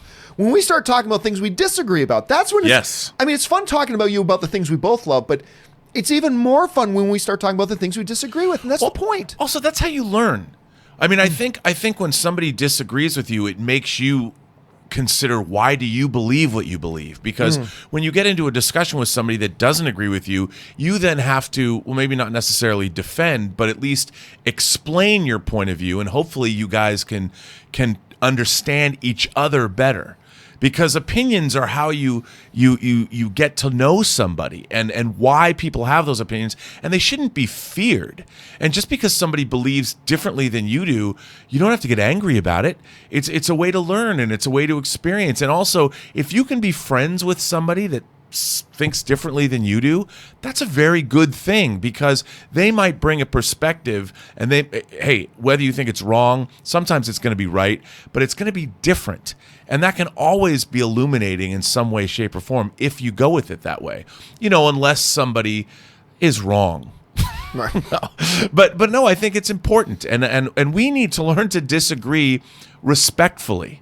You know what? Some of our the conversation I often find, like one of our big differing points of view is the show that came up earlier, Star Trek Discovery, right? But I find often when you and I will talk about Star Trek Discovery, like you'll go on about something, and I'll go, you know what? I mean, I love the show. You don't. But you'll bring up something, I'll go, yeah, you know what? Like, say, time crystals, right? That, just as an example. You'll bring up something, and I'll go, you know what? I love the show, but you're right about that. And we've had times when I've listed off something that I really liked, and you'll go, okay, yeah, I'll give you that. And we still completely polar opposite different, but you help me understand the point of view of somebody who doesn't like it more. And I think by me making my case, it helps you sharpen your position a little bit more, 100%. as it does for me as well. And I think that's the best thing about film fandom. And that's why I'm looking forward to launching the Discord server, and that's why I love our community. And we bring it back to like seafood. You know, I grew up in an area where seafood was, I lived right by the water, so seafood was always there. You living in Hamilton, and so your worldview as far as your food tastes and things that you like was shaped by how you grew up. It doesn't mean you're wrong. You know, I just grew up in an area where seafood, I got a lot of seafood from since I was a little kid. So we have very different palates in that sense. But I hate beer. I take a sip of beer and I'm like, but that's all part of the whole thing. Like it. That doesn't make you wrong. Yeah. And you know, you have to understand, like, okay, if somebody grew up and they didn't like Westerns, like I was not a Western fan growing up. I never watched Westerns. I like science fiction and horror, but I came to Westerns and I'd be like, why do you like Westerns so much? But then I came to Westerns late in life. I opened my mind. I'm like, I love Westerns now. And I didn't growing up, and people can learn and you can change, and you don't have to be so rigid in your beliefs. All right, we need to move on here quick, but thank you for that, Lexi. Appreciate that, man. S. Beam writes, I want the knife. I want the knife, please. The Golden Child is classic Eddie Murphy. It's also the first time I saw Charles. Oh, yeah, that's right. I forgot Charles Janson today. The Golden Child came up the other day. I unashamedly love Golden Child. I know a lot of people crap on that movie. I love Golden Child. It's funny that he brought that up because that's when he's spinning. He's going, I want the knife, and the temple thing. And Charlotte Lewis, was it Charlotte Lewis, the female love interest? Remember. All I can tell you is that woman at the time was scorching hot. Did you see Eddie Murphy at TIFF just did a reunion photo with him and the Golden Child? Yes, and she's like this grown-up girl now. Yeah. I mean, it was great. It was so cool to see. I like the Golden Child. You know, it's not great, but I like it. All right, next one up, Ryan B. writes, if Face Off doesn't star Dwayne Johnson and Jason Momoa, why does cinema even exist? Who doesn't want to see Aquaman as Maui? Well, there are a couple little problems with that. First of all, I mean, skin tone, but I mean, that one wouldn't work. You know what? I'll say this. I think the Jason Momoa one probably works a little bit better than The Rock and Vin Diesel does, because I think Momoa is bigger than Diesel. I still like Rock and Terry Crews personally. But too... The one thing about John Travolta and Nicolas Cage is they were still guys. They're like to me, when I mean that, they're not as large. Dwayne Johnson and Jason Momoa, why that one might be really cool, it's almost like they're too larger than life. You know, and you still need to have the movie sort of grounded a little bit. I know. Castor Troy was kind of a larger than life. Well, no, he was, but he was still larger than life. He was still a guy. Right. Whereas I think I see The Rock as being more than a man. You know, he's such a huge, literally and figuratively, a huge presence that you'd have to go all Hobbs and Shaw. And maybe that's what you need to do. Maybe it needs to go insane like that. I don't know. But I listen, I wouldn't poo-poo if they announced it tomorrow. They announced The Rock and Momoa. I still though like Reynolds and Jackman. That to me is a good idea. But I like the idea of Terry. You said Terry Crews and who else? And The Rock. Terry Crews and The Rock. Because what do? You know, you add. How does like a South Islander play a black dude? Yeah. You know, and the racial component could be another interesting element to add into that. Like, how do you? It could be really funny. Like, you know, the Terry Crews character goes home and when he's switched, tries to pretend. You know, if you're Dwayne The Rock Johnson pretending like, you know, you grew up in a black household, how does that going to work? I mean, it could be really good. All right, Timbula the Spider Monkey writes, top 5 animated movies. Number 1, Akira. Number 2, Princess Mononoke. Number 3, Fantastic Planet. I'm unfamiliar. Which one's Fantastic Planet again? It's a French Czechoslovakian co-production from 1973, and it's one of the greatest science fiction movies ever made. Number 4, The Incredibles. Number 5, The Castle of Cagliostro. How do you not have Lion King on that list? Anyway, but that's the beautiful thing about that, man. I like that you're bringing in the animated ones there now too. S Beam writes, greats ones, great, probably just mean great ones in no order. McLintock. There's a classic. Yeah, it's an older one. Three Amigos. Forget Paris. That's a nice one, actually. Inside Man. Is that the Al Pacino one with Russell Crowe? No, it's that's the one Insider, that I'm thinking. Spike Lee directed. That's right. I know the one. Yes. Clive Owen. Munich, love Munich. Sherlock Holmes, Throw Mama from the Train, 7-300, Dr. Zhivago. That's an eclectic list. I like it when the lists are all mixed up like that. I like that a lot. All right, Grandmaster writes, can share Apple TV with up to 5 other people, so it's not even $1 for me to watch it. Their stuff looks very good, especially see new trailer. See, I got to disagree right now, Grandmaster. I mean, I like it. It's awesome if you saw the C trailer and you enjoyed it. That's great. I'm a Jason Momoa fan, and it didn't work for me. And I just, right now, I can't be excited about anything. Right now, everything's still too theoretical for me. But I know, Rob, you're more enthusiastic about this service than I am right now. Yeah, I am, only because I think the quality of programming is going to be, it's really, I think it looks like it's going to be great, and I really can't wait to see For All Mankind. But like you said, I looked at C, and I'm like, maybe they know something we don't know, but it just seemed like the premise was flawed. But, you never know. We'll find out soon enough. All right, November 1st is when the service launches. Darth Sidious writes, "Hey, John, Rob, and either Aaron or Chris, I asked this question yesterday, but Rob and Aaron had already left when John got to it. So I'm wondering if Rob and either Chris or Aaron have ever watched or heard of the animated show called Galactic Football." Yeah, I remember this came up, and I have never even heard of it. I have not. I don't know Galactic Football. It intrigues me. Are the Jedi Knights of the Pacific Northwest, the Seattle Seahawks part of it? So, there's another one that hasn't seen it. All right, Uncharted Halo writes, just to give context, I missed the part where that's my problem is a line from Spider-Man 1. Toby says Toby says it all the time now while reading headlines. Okay, I didn't realize that. Metal Vegan writes, have you finished the Dark Crystal yet? Yes, I have. Also, I bought the Hunter Sketsy Metallic Pop. Ooh, by the way, I don't know who made it, but I looked up Sketsy's Hot Toys just to see if there's anything out there. And I can't remember, I don't think it was Hot Toy. I think it was another company. But they've got an Emperor one, and they've got a Chamberlain when he's had all of his clothes taken away. Yeah.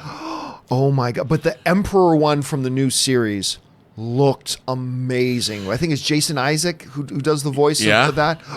Have you seen these, Rob? Yeah. Oh and my God. God. Sideshow Toys almost 20 years ago made pretty cool Gelflings from the original Dark Crystal that have probably skyrocketed in value if you've got those in a box. I can't even imagine how much those would LIV. cost now. Do you have them? I do. Of course you do. I do. You know what? You should check to see what they're worth right now. I know. I don't have the boxes, but I have Those them. might buy you 2 or 3 other Hot Toys I right know. now. I don't know if I'd sell them, though. Maybe not. It's pretty hip to have Dark Crystal toys now. But for how long? All right. Uncharted Halo writes, by the way, do you think the Sam Raimi Spider-Man films hold up? Absolutely they do. People say they're way too cheesy now, but I like the cheesiness, and those films have a lot of heart. Raindrops keep falling on my head. Look, other than, obviously, number 3, I still contend number 2 is the second best Spider-Man movie ever made. And I still think Spider-Man 2 is in the top 10 best comic book movies ever made. And remember, that first Spider-Man movie was one of the forerunners. It was one of the pioneers of this new era of comic book movies that we're in. I mean, it was so far ahead of its time. So do I think the Raimi Spider-Man movies hold up? F yes. Maybe not the third one, but hell yes, they hold up. Anyway, Rob, what do you think? I think they do because they're unto themselves. You know, they have a style and a look and a feel unto themselves. And like I'm hit and miss on those. I really love like the first half of Spider-Man 1, but the Green Goblin stuff gets really goofy. Yeah, some of it was, yeah. I mean, but even at the time, it was considered that. Yeah. Even at the time, and Spider-Man 2, I really, really like. But I've always said that the Raimi Spider-Man movies take place in their own sort of universe. Well, they totally did. And I like that. Yeah. All right. Johnny Granada writes, Joker Rotten Tomatoes now at 77, better than Hellboy. Well, yeah. Well, hey, listen, at 77 is better than most. 77 is much better than most films. So, yeah, that's not bad. Jeremy Tishibasu writes, Syndrome doesn't get enough credit. One of the best. Syndrome, the character from Incredibles. That's what I was just thinking. It was a Syndrome thing. Yeah. Who was totally ripped off in Spider-Man Far From Home. Because ultimately that's what Mysterio was, right? Right. Was basically Syndrome. Which movie are we talking about again? Hold on a second. I don't know which one we're talking. I mean, there's the China Syndrome. Are you talking about the China Syndrome? Because I'm not quite sure which one we're talking about. Anyway, without knowing for sure, I can't really say. Ja'Cory Robertson writes, my top 10, Requiem for a Dream. We were just talking about that one. Number 9, Spider-Man 2. Just talking about that one. 8, Dark Knight. 7, Best Man. Best Man Holiday, number 6, Memento, number 5, American Beauty, number 4, Best Man, number 3, Dope, number 2, Back to the Future trilogy, number 1, Clockwork Orange. What a list when you've got Best Man and Clockwork Orange in the same thing. I like to see Dope on that list. I loved Dope. I think Dope is a very underrated film. And by the way, Clockwork Orange is my second favorite movie of all time. I knew you'd be happy with that one. Yeah. A lot of good, again, nice mix. And again, it's funny you put Requiem for a Dream on there, dude, and Spider-Man 2, just as we were talking about both of those. Nice list, my friend. All right, next up, we got Zen Tricks You, who writes, Kenneth Branagh's Frankenstein, darkest movie ever made. I don't know about that. I don't know about that, but I mean, look, here's the thing about Branagh. I'm stuck here, Rob, because Branagh's got this new, the follow-up to Murder on the Orient Express. What's it called again? It's the name of the follow-up book as well. Hold on, let me look up the name because I want to get it. Is it 10 Little Indians or No, it's the follow-up to. It's Let me just bring it up. Oh, because it's Hercule Poirot. It's Hercule. Death on the Nile. Death on the Nile. Right. Death on the Nile. He's also got Artemis Fowl. But Death on the Nile, and I'm a little bit stuck because I love Kenneth Branagh. I think the dude's amazing. I love what he did with Cinderella. I love what he did with First Thor. Obviously, all of his other work as an actor as well, and blah blah blah. But I was not a fan of Murder on the Orient Express, and I was really looking forward to that. And I didn't like the way it was handled, and so I don't know how to feel about this Death on the Nile. I just don't know doing a follow to it. Now, obviously, he's back playing Hercule again. But you got Armie Hammer, you got Annette Bening, you got Letitia Wright, Russell Brand, Tom Bateman, Gal Gadot. I mean, he's lining up a cast again. I just hope it turns out better than that last one because I love this guy. Yeah, and it was really heartbroken when Murder on the Orient Express wasn't nearly as good as I was hoping it would be. John Thie 1996 writes, some of my favorite movies of this decade: Prisoners, such a good movie. Yeah, add that one to your watch list, folks, if you haven't. I mean, again, it could be one of the contenders for hard to watch again, but it's so powerful. Django Unchained, my second favorite Quentin Tarantino film. Hacksaw Ridge, love Hacksaw Ridge. Baby Driver, love Baby Driver. Wind River, should have gotten a lot more Oscar attention than it did. Wolf of Wall Street, Inception, Warrior, Whiplash, Warrior, a little bit ahead of its time, Warrior. I think if it came out a few years later, it would have been more appreciated. Whiplash, A Quiet Place, The Impossible. Which one's The Impossible again? Dude, The Impossible is about the flooding, the tsunami that happened. Watching that movie, I watched that movie. I didn't see it in the theater. I bought the Blu-ray, and I took it home, and I was literally in a ball. As that tsunami hit, I've never seen a movie where I was like, please make it stop. No, because it's so realistic. It's the one Ewan McGregor and Naomi Watts. Yeah, and Naomi Watts, dude. I never saw it. You have to watch it. It's so well done, and the special effects are unbelievable in that movie. And it was directed by the guy who directed, wasn't it Jurassic World: Fallen Kingdom? J.A. Bayona. Yeah. All right, just got time for a couple more here before Rob's got a split. So that was just the AFC writes. Savis Workshop booked up. Don't know what LeSabre. Oh, that's in Galaxy's Edge. Oh, that's what it is? Okay. Yeah. Don't know what, okay. For someone who's not been there, that's pretty good for me. I have not gone in to do the lightsaber builds. I didn't know it was called Savis's Workshop. I didn't know that. I can't think of a good username. Writes, I'm shocked Joker is currently on 70% Rotten Tomatoes. Okay, couple of reasons. Why is everybody surprised? You haven't seen the movie. You haven't seen the movie. And why are we acting like anything over 70% is somehow a bad thing? I mean, it's not 95, but I mean, anything over 70% means really quite good. But again, I don't know what people are expecting. We have been saying from the beginning, this is clearly not going to be a movie that's for everyone. There are going to be some of us that are it looks brilliant, it looks genius, and probably will eat it up. But until we see the movie and know how it hits us individually, we just won't know. So I also think there's going to be a lot of critics that have their knives out for this movie because this film is trying to address real social issues. And but because critics seem it's to like that. Right, but I mean, I think there's going to be people that object, like, how did why did you make this the Joker? Why couldn't it have been a more realistic look at this? I And don't know, people are dude. going to get it. There's mental illness, and these are really serious issues. I don't like it when we, and I do it too, but I don't like it when we as film fans immediately start ascribing excuses as to why somebody else did or didn't like something. Well, it's true, but I mean, it just makes me uncomfortable saying, like, if you didn't like it, well, then it's because you did. No, they just watched it and didn't like it. I mean, but I think there's going to be people that object to it on. I don't care if they then liked it you or say not. that there are people who are just going to like it because it's Joker? Yes. And they're just going to like it. And I just think don't like so. it. I just don't like. I get uncomfortable when we do that. When we ascribe excuses as to why somebody does or doesn't like a film, instead of just saying, "Well, they watched it." Well, They no, didn't I don't like think it. they're excuses, but I think that there are people that are going to object to the subject matter coupled with the fact that it's a comic book movie. I think they're going to people that are like, these are very serious issues, and you're taking away from those serious issues by making it about the Joker. Well, maybe there will be people like that, but I mean, I wouldn't. What I wouldn't do is write off saying, if Joker doesn't have 100%, it's only because. Oh, yeah, no, I'm not. I just want to be really careful. Yeah, that we I'm make not sure we saying don't get that, into and I think it's going to be really interesting how this movie is going to be received. Is going to be one of the most interesting things about it. I mean, and look, again, for all I know, as much as I've been lauding and trumpeting and waving the Joker flag since last year, for all I know, when I watch it, I might hate it. For all I know, I mean, there have been a lot of movies I've been really excited about and then gone in and watched and went, oh, maybe Joker will be one. Haven't seen it yet. We'll have to wait Love and that see. Joker.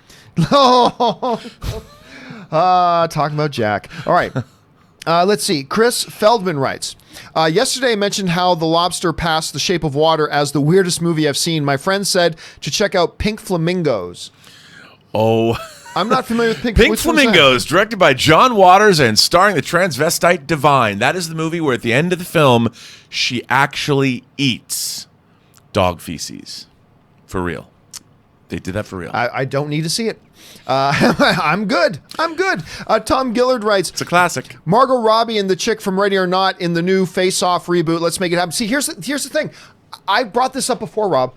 Why are people... I'm having a lot of people write to me these pairings of people who look exactly alike. I don't know. That's not the premise of Face Off. No. The idea of Face Off is not to get two people who look a lot alike. The idea is you get two people who don't look a lot alike and you're switching their faces. So I don't know why people keep sending me suggestions of people who look alike. Also, you know, when people talk about deep fake technology, it's like, have you seen the original Face Off? It's two actors who then have Pretending to to be emulate each other. That's the fun part, is watching Nicolas Cage try and be John Travolta and vice versa. And that's why I love the idea of Ryan Reynolds and Hugh Jackman. Yeah. I want to see Ryan Reynolds trying to pull off a Hugh Jackman. I mean, that would be amazing. It's Prince money.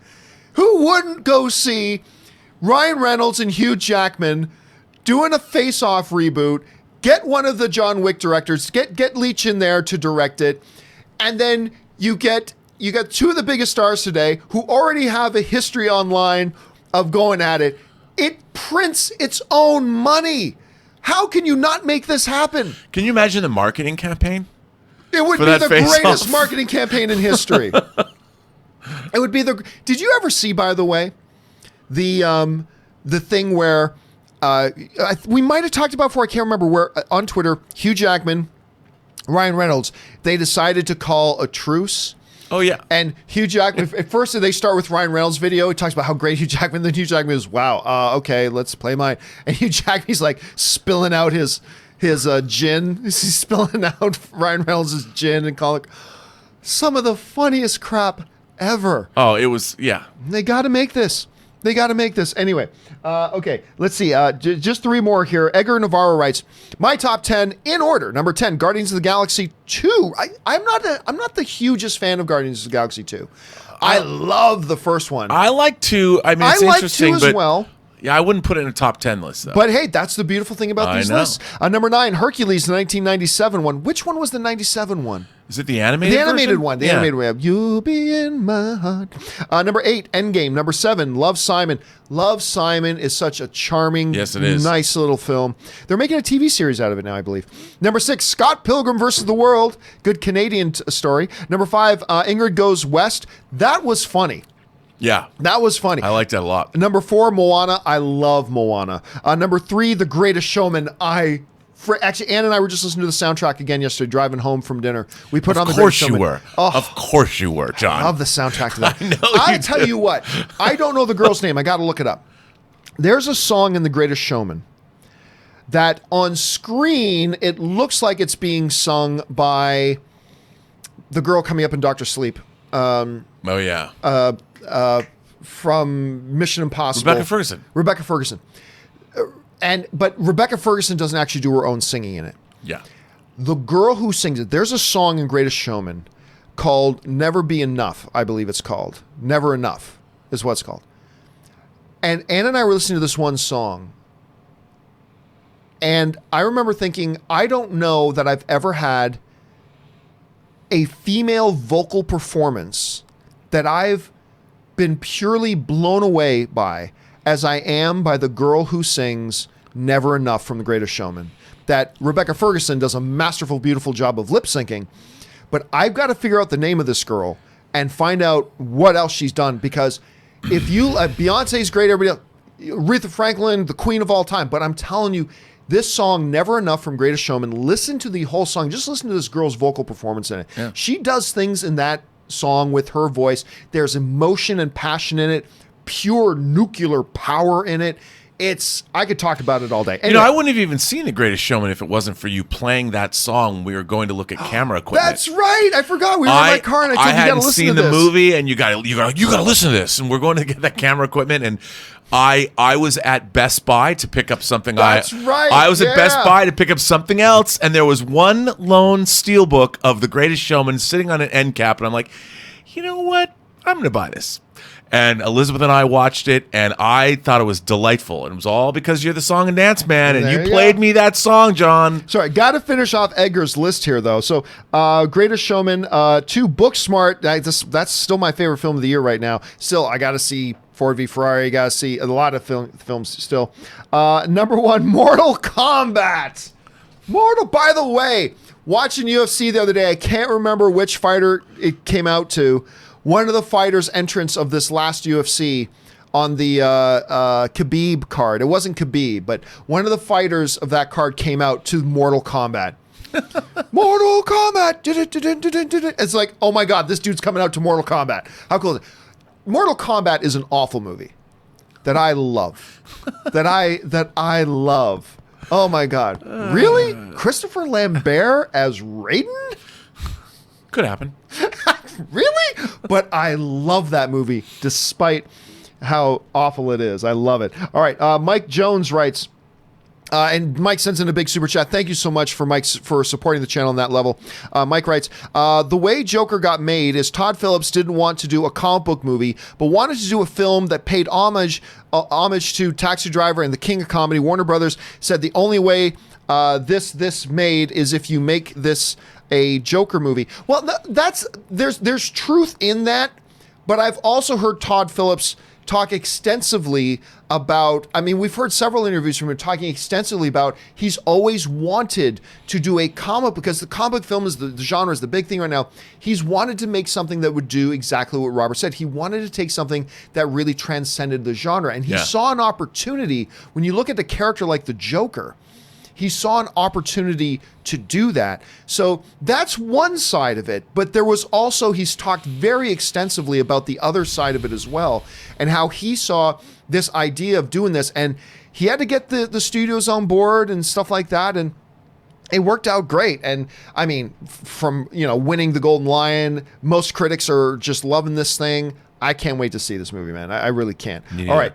Last one we'll take with Rob here comes to us from Chris Feldman, who writes, my 10 favorites: Pulp Fiction, nice. Fargo, Jaws. I've still never seen the Fargo TV show.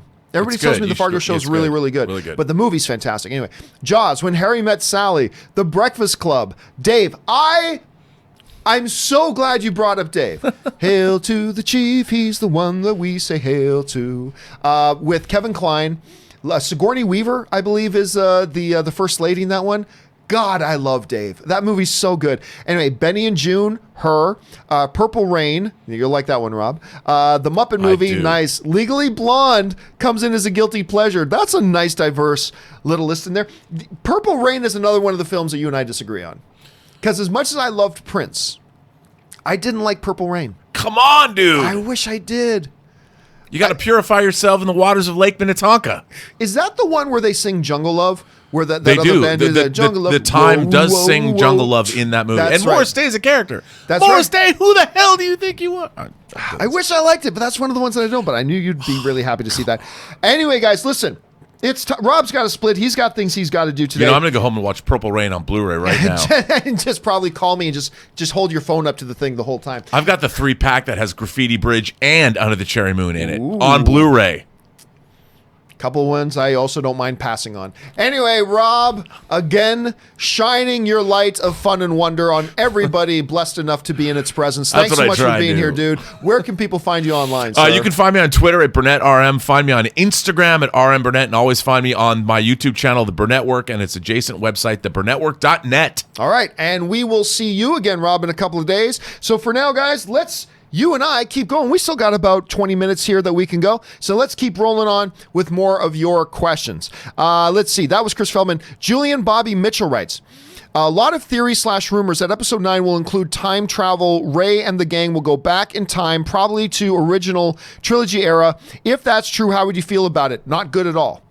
Not good at all. I don't like time travel and stuff. Now, look, just like Endgame, just like anything else, I'll give it an opportunity. I'm just saying, in advance, do I like the idea? No. Will I go in and give it a shot? Sure. And maybe it'll work like it did in Star Trek The Voyage Home. Maybe it'll work like it does in Back to the Future.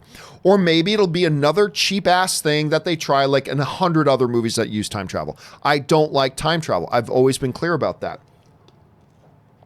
And if they use time travel in Star Wars, I'm going to be disappointed. Now, again, that doesn't mean I won't give it an opportunity. I'll go in and watch it, and maybe it'll work, and maybe I'll be happy with it. Maybe I won't. But yeah, I won't be thrilled if that's the case. And maybe they won't, probably won't, but we'll find out. All right, let's see here. Where are we at? We're at Senior Film Rights. Sup, gang? What Netflix movie do you think will get more views, Breaking Bad or The Irishman? Thanks. I think Breaking Bad clearly will. I think Irishman is a prestige sort of film, and it's definitely going to get some attention, and it's definitely going to have some people watching it. But Breaking Bad is one of the most popular television series of the last 10 years. It's got a lot of people waiting to watch that. So while I think Irishman's going to get a lot of eyeballs on it, I actually think the Breaking Bad one will probably get more. That's just I don't know that for sure, but that's just my guess. Todd S. writes, love Robin Hood, Crow, Replacements, and Count of Monte Cristo. I tell you what, you got Russell Crowe, who is my all-time favorite actor. You got the Robin Hood story. I love the Robin Hood story. You got Ridley Scott, one of the most celebrated directors of all time. I went into that Robin Hood expecting to see a movie I loved. I actually didn't like it. I'm glad you liked it, Todd. Replacements, that's the one with Keanu Reeves, I believe. I enjoyed that one too. And Count of Monte Cristo is really solid. I like that one too, dude. All right, Nat Park writes, hi all, top 5 bad movies, but guilty pleasure when absolutely can't decide on what to watch. I like this list already. I haven't even started reading it, Nat. All right, in no order. The Core. I was just saying the other day, somebody mentioned that The Core is one of the worst movies of all time. And I'm like, it's actually one of my guilty pleasures. Hey, look, I can't argue that it's terrible. I can't. But I have to confess it's a little bit one of my guilty pleasures. So I see I'm not alone, Nat. Battleship, horrible movie. Battle Los Angeles, horrible movie. I mean, that was supposed to be the movie that, why am I freezing on one of my favorite actors' names? Hold on a second. Thank you for smoking. Aaron Eckhart. Why was I freezing on there? That was supposed to be the movie, because we're coming out of The Dark Knight. In the years that followed The Dark Knight, I mean, one of the greatest comic book movies of all time, one of the best movies of that year. Aaron Eckhart playing Two-Face, and I loved Aaron Eckhart long before Dark Knight. Thank you for smoking and things like that. But Battle Los Angeles was this high science fiction action thing. He was leading. It was going to be but the movie was terrible, and it kind of sidelined his career. Speaking of Aaron Eckhart, I Frankenstein's another one that did that. Hansel and Gretel. You know what? I'm with you. I'm with you on Hansel and Gretel. With Jeremy Renner? Yep. To me, guilty pleasure. Total guilty pleasure. Terrible, terrible movie, but I'm with you as far as it being a guilty pleasure. All right. Suthius writes, hey, Mr. C, just rented it, but having trouble hitting play. Afraid I'll have nightmares waking up my wife and kids in the middle of the night. You know what? With the first It, it's creepy. There's definitely some absolute creepy scenes. But I don't think it's the type, there's also a lot of fun in it and charm and humor as well, that I don't think it's the type of movie that'll give you nightmares. I honestly don't. I don't think it's the type of movie that'll give you nightmares. I really like the first. I'd say take a chance on it, Suthies. Give it a shot. I think you might enjoy it. All right. Justin Woodell writes, one of my favorite childhood movies was Willow. Mad again. What do you think the chances are we'll ever see a sequel or reboot? Maybe even on Disney Plus. I don't know. You know what's funny? Go back and watch some Ron Howard stuff talking about what he went through getting that movie made.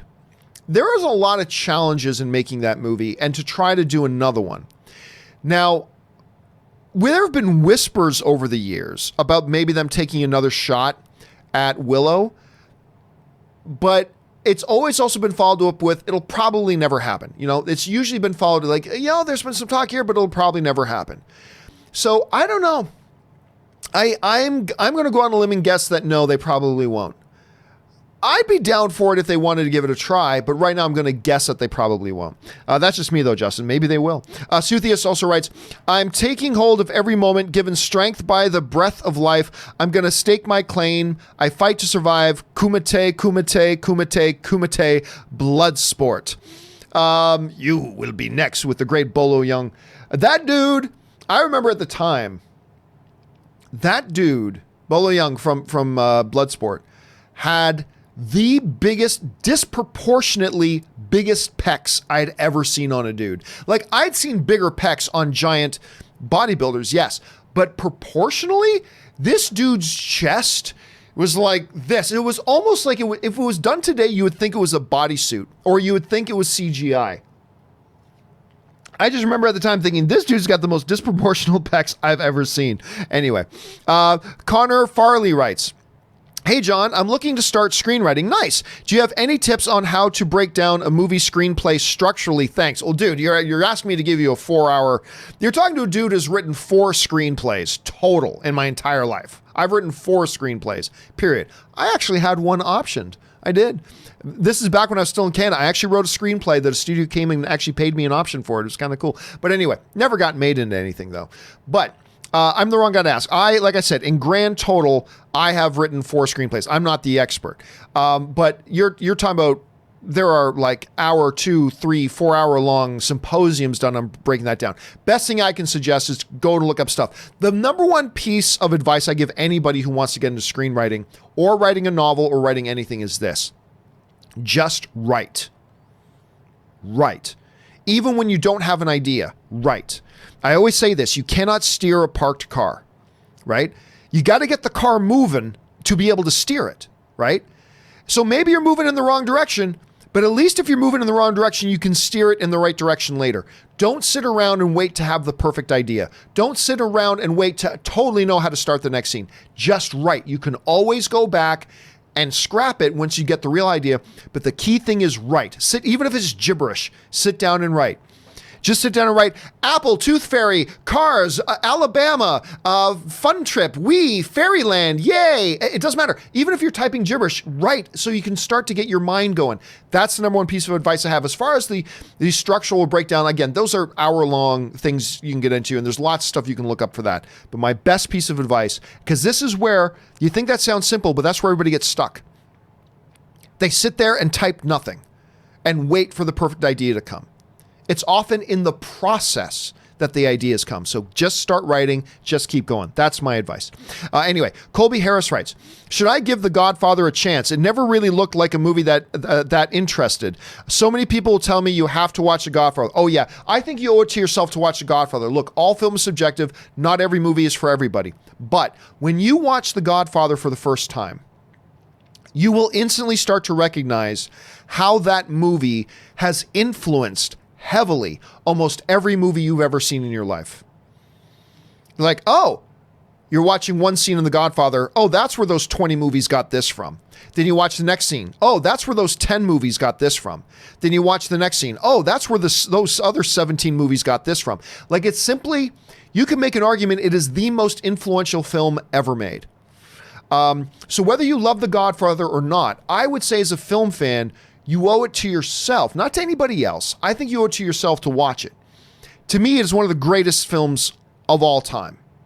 That and Godfather 2. Like, still to this day, the best cinema ever made.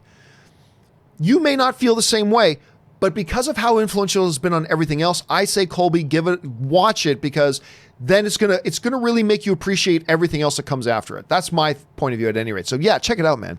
All right, Phi Nguyen writes, biggest pet peeve you have that movies do that takes you out of it. Mine is when a character says, "This isn't the movies, this is real life we live in." Yeah, that I gotta admit, when that happens, the irony of it is not lost on me. The irony is not lost on me when that happens. There are two things I've always talked about. And that is, I make a joke out of it, but you guys know it happens all the time, and it always makes me roll my eyes because it never happens like that in real life. The death peak. Death peak. What do you mean death peak? What I mean is this. We've seen this happen in 1,000 TV shows and movies. The hero, trying to figure out who the villain is, gets a call from a secondary character. And the secondary character says to the hero, "Biff," let's pretend Biff is the hero's name, "I think I've figured out who Dr. Evil is." This isn't Inspector Gadget. I'm just saying the villain's name in this case is Dr. Evil. "I figured out who Dr. Evil is." Or that would be Dr. Claw. Mike Myers fought Dr. Evil. But let's just say, for argument's sake, the villain is Dr. Evil. And the secondary character calls the hero Biff and says, "Biff, I think I figured out who Dr. Evil is." And Biff says, "Really, secondary character? Amazing, quickly. Tell me this all-important information. Who is Dr. Evil?" To which you know what's going to happen next. The secondary character is going to say the stupidest words ever uttered in television or movies: "Not over the phone." Why? Why not over the phone? But every single time, that's something I have never heard anybody say in my life, in real life. Nobody has ever called me, said, "John, did you see who the Patriots just picked up?" "No, who?" "Not over the phone. Meet me at the mall at 12 noon. No one has ever done that. That doesn't happen in real life. That's stupid. But inevitably, in thousands upon thousands of episodes of television and movies, Biff will say, "Tell me quickly, who is this ultimate villain, Dr. Evil, so we may stop this great evil?" To which, obviously, the character is going to say, "Not over the phone. Meet me at Death Peak at midnight, and I'll tell you then." And then you know exactly what's going to happen. Secondary character is going to go to Death Peak, but before our hero gets there, the secondary character is going to get killed and thrown off of Death Peak. It has happened 1,000 times 1,000 to the power of 1,000 times. And every single time it happens, I roll my eyes, and for just a moment, I check out of the movie. Whenever somebody calls somebody and says, "I've got this information. What is it?" "Not over the phone." I check out. For just a moment, I check out of the movie at that point. It is one of the dumbest cliches ever done, because well, then that person on the other end of the phone is about to die, because they'll never get the information about who Dr. Evil is to the hero Biff. That pulls me out all the time. The other thing that pulls me out all the time is, we've also seen this 1,000 times, is when the hero of the film is in love with the girl, but the girl's involved or married to somebody else, and you guessed it, that somebody else is a dick. Right?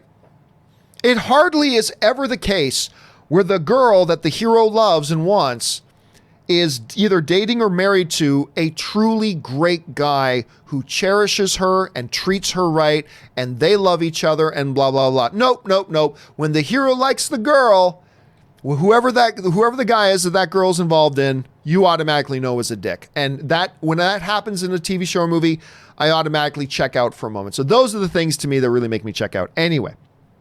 Okay, Chris Hamilton writes, for new Face-Off movie, I would love Charlize Theron and Jennifer Garner. I'd be down for that too. Or Margot Robbie and Scarlett Johansson. That's a nice one. I know any good actor too, but something like Face-Off. Part of Face-Off is the novelty. The novelty of this big star and this big star pretending to be each other, right? And so somebody wrote to me yesterday and said, well, why can't it just be two really talented unknown actors? Normally, I'm totally down with that. But for something like Face Off, that doesn't work. Because part of the novelty of Face Off is watching Nicolas Cage, who we know so well, trying to act like he is John Travolta, who we know so well. And trying to see John Travolta, who we know so well, trying to act exactly like Nicolas Cage, who we know so well. That's part of the formula and of the novelty and of the appeal of a face-off. And that's why this is one of those rare movies where, no, going out and getting a couple of unknown actors, not only is it not a great idea, it straight up doesn't work. Because a part of Face-Off is you got to have two personalities in there that we as an audience already got to pretty much know their mannerisms, and we got to know what they act like and their mannerisms, how they the inflections in their voices and stuff like that. We got to know that because that's part of the fun when the other actor tries to play them. So that's why when people would ask me, well, why not unknown actors for Face Off? Because that doesn't work for Face Off. For Face Off, it's one of those rare films. You got to get a couple of big names that we know those characters. And the fun is watching the other actor trying to play them, which is why I'm still 1,000% on board. They won't do it, but I am 1,000% on board for Ryan Reynolds and Hugh Jackman. Absolutely. Anyway, but I love yours as well, man. I love your list. Corey Harper just sends in a super chat to support the channel. Thank you, Corey. Appreciate that, dude. Lord of the Isles sends in a big super chat. Thank you so much for supporting the channel at that level, man. I appreciate that, Lord of the Isles. Who writes, Star Wars Order. Number 1, Rogue One. I do love Rogue One. Number 2, Empire Strikes Back. Number 3, Return of the Jedi. Number 4, A New Hope. Number 5, Solo. Number 6, Revenge of the Sith. Number 7, Attack of the Clones. Number 8, most of Clone Wars. Number 9, Rebels. Number 10, The Force Awakens. Number 11, The Last Jedi. Yeah, for me, it's pretty unchanging. You have the top of the top is the original trilogy.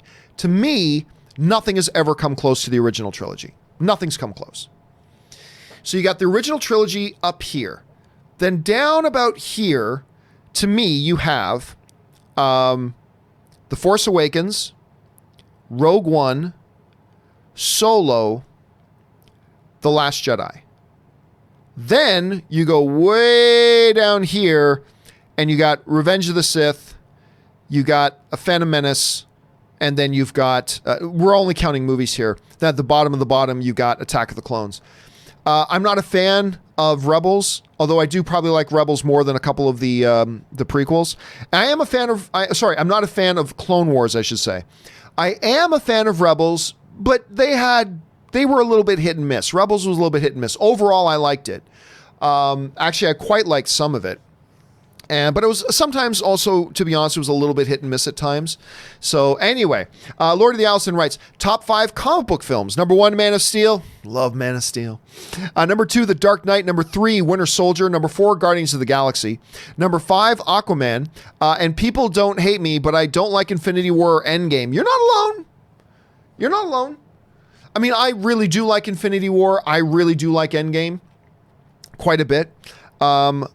I don't think Infinity War was the best comic book movie of that year. I thought Spider-Man Into the Spider-Verse was. But I did think Infinity War is better than Black Panther. And I really like Black Panther too. But man, makes my heart smile, Lord. Makes my heart smile whenever I see putting Man of Steel on any kind of list. makes my heart happy, man. It really does. And then he says, and John, you should get into rugby union. It's like American football, but good. You know what? I played a little bit of rugby in high school. In Canada, in high school gym class, we would play some rugby for a couple of weeks every year. And maybe it's just a cultural thing. They never really grew on me. I am a big fan of American football. I'm a big fan of American football. But I've always been fascinated watching dudes play rugby. That is some crazy shit, man. It's absolutely bonkers shit. Those are some manly dudes playing that sport, my friend. Those are some manly dudes. You better believe it. All right. The Memestein writes, Joker's Rotten Tomato score is dropping significantly. I was wondering if you noticed, should we be worried? No, I completely always believed. Like, let's look it up right now. Joker Rotten, and it's not dropping significantly. It's not like it's dropped down to 50%. It's back up to 78%, so it's gone up a couple of points again. I have always believed, and 78 is a really good score. I have always said, I believe this will be a movie that is clearly not for everyone. So I don't know. No. So should we be worried? No. But look, understand, you may not like the movie because they are definitely going for a certain style and they're going for a definite tone that will not work for everybody. The style and tone they're going for clearly appeals to me and it clearly appeals to Rob, but it's clearly not going to appeal to everyone. And critics are part of everyone. That means the vast majority of critics, 4 out of every 5 critics are loving Joker, but 1 out of every 5 is not right now. I don't think that's unreasonable, especially when you look at the type of movie Joker is. This should be expected. This should be expected. Now, I don't expect it to drop down to 65% or anything like that, but yeah, because of the type of movie it is, I think 4 out of 5 critics loving it, 1 out of 5 not. I can live with that. That's not a bad ratio. I can live with that. So no, I don't think you should be any more worried than you should have been already. This is clearly a very stylized movie going for a very certain tone. And I've always said too, I think there are going to be some people that go into this movie and come out mad because it's not a comic book kind of movie. I think there are some people who are going to be going into Joker who love comic book movies and are going to be looking for a comic book movie in a traditional sense. And they're not going to get that. They're going to get more of a King of Comedy or a Taxi Driver, and I think they're going to come out upset. I think there's going to be some people that do that, and I've always been a little bit worried about that. Not to make excuses why they don't like it, but again, I'm just worried about that. I have a little bit of a fear of that. So, no reason to be worried. You're either going to like it or you're not. But this is a movie that is not going to be for everyone. Just because it looks like it's for me doesn't mean it's going to be for everyone. All right. T. Ness writes, sweaty question of the week, Thanos versus Darkseid. It all depends. I've said this before. I've been asked this before, but I'll say it again. If Thanos has the full Infinity Gauntlet, that's fine. But if anybody has a full Infinity Gauntlet, just as they are, Thanos as he is at the beginning of Infinity War versus Darkseid, I think Darkseid wins. But then again, it all depends. Is a Marvel or is a DC guy writing it? Because whichever guy is writing it, that guy will win. If a Marvel guy's writing it, Thanos will win. If a DC guy's writing it, Darkseid will win. I think without a full gauntlet, I think Darkseid wins. But that's just me. All right. Lord of the Isles writes, John, do you feel that there was not enough time between episodes 7 and 8? The First Order goes from a small remnant enclave to ruling the galaxy, and how does losing one system destroy the New Republic? No, I don't agree. There's a number of things I didn't like about The Last Jedi, but that was fine because it wasn't just one system. It was the core governing worlds. It was the world that had the entire Senate and government on. That falls, it sends everything else into chaos and ripe to be overthrown. So, no, I think of the issues I had with The Last Jedi, I don't think that was one of them, to be honest with you. And yeah, if you suddenly if you're going after, if you're playing a video game version of this and you're trying to take out the states, you want to overrun the states, you take out its government. Take out the government and its power structure. Take out those core worlds from which everything is run. It'll make that galaxy a lot easier to then take over. So yeah, that's not actually an issue for me. Then on again, after the disappointment of the Forge Awakens and absolute garbage The Last Jedi. Again, you're talking to the wrong guy because I don't think The Last Jedi, I think it was actually pretty good. My least favorite of the new films, and I thought The Force Awakens was brilliant. Anyway, I'm not feeling any excitement for The Rise of Skywalker. Not even my favorite character, Palpatine, can get me into it. That's not surprising, because like if you don't like the last couple of films, obviously that should and will have an impact on your enthusiasm for the next. That's why I say I don't think The Rise of Skywalker is not going to make $2 billion. It'll make over $1 billion, but it's not going to make $2 billion. Because the last one was just too divisive. Like, look at me. I love the first Matrix. But am I excited for Matrix 4? No. Because I like Matrix 2, unlike most people, but I really didn't like the third Matrix. And I haven't liked the films that they've made since. So it's understandable that I would not be excited, while a lot of other people are excited for Matrix 4, which is great. I'm not excited for Matrix 4. I'm going to give it a chance. I'm definitely going to give it a chance because it's Matrix. But if I'm going to be honest, I'm not excited for it. And if The Last Jedi and if The Force Awakens, which I thought was great, but if The Last Jedi and The Force Awakens didn't work for you, how can you be expected to be excited for the next one? Of course you're not.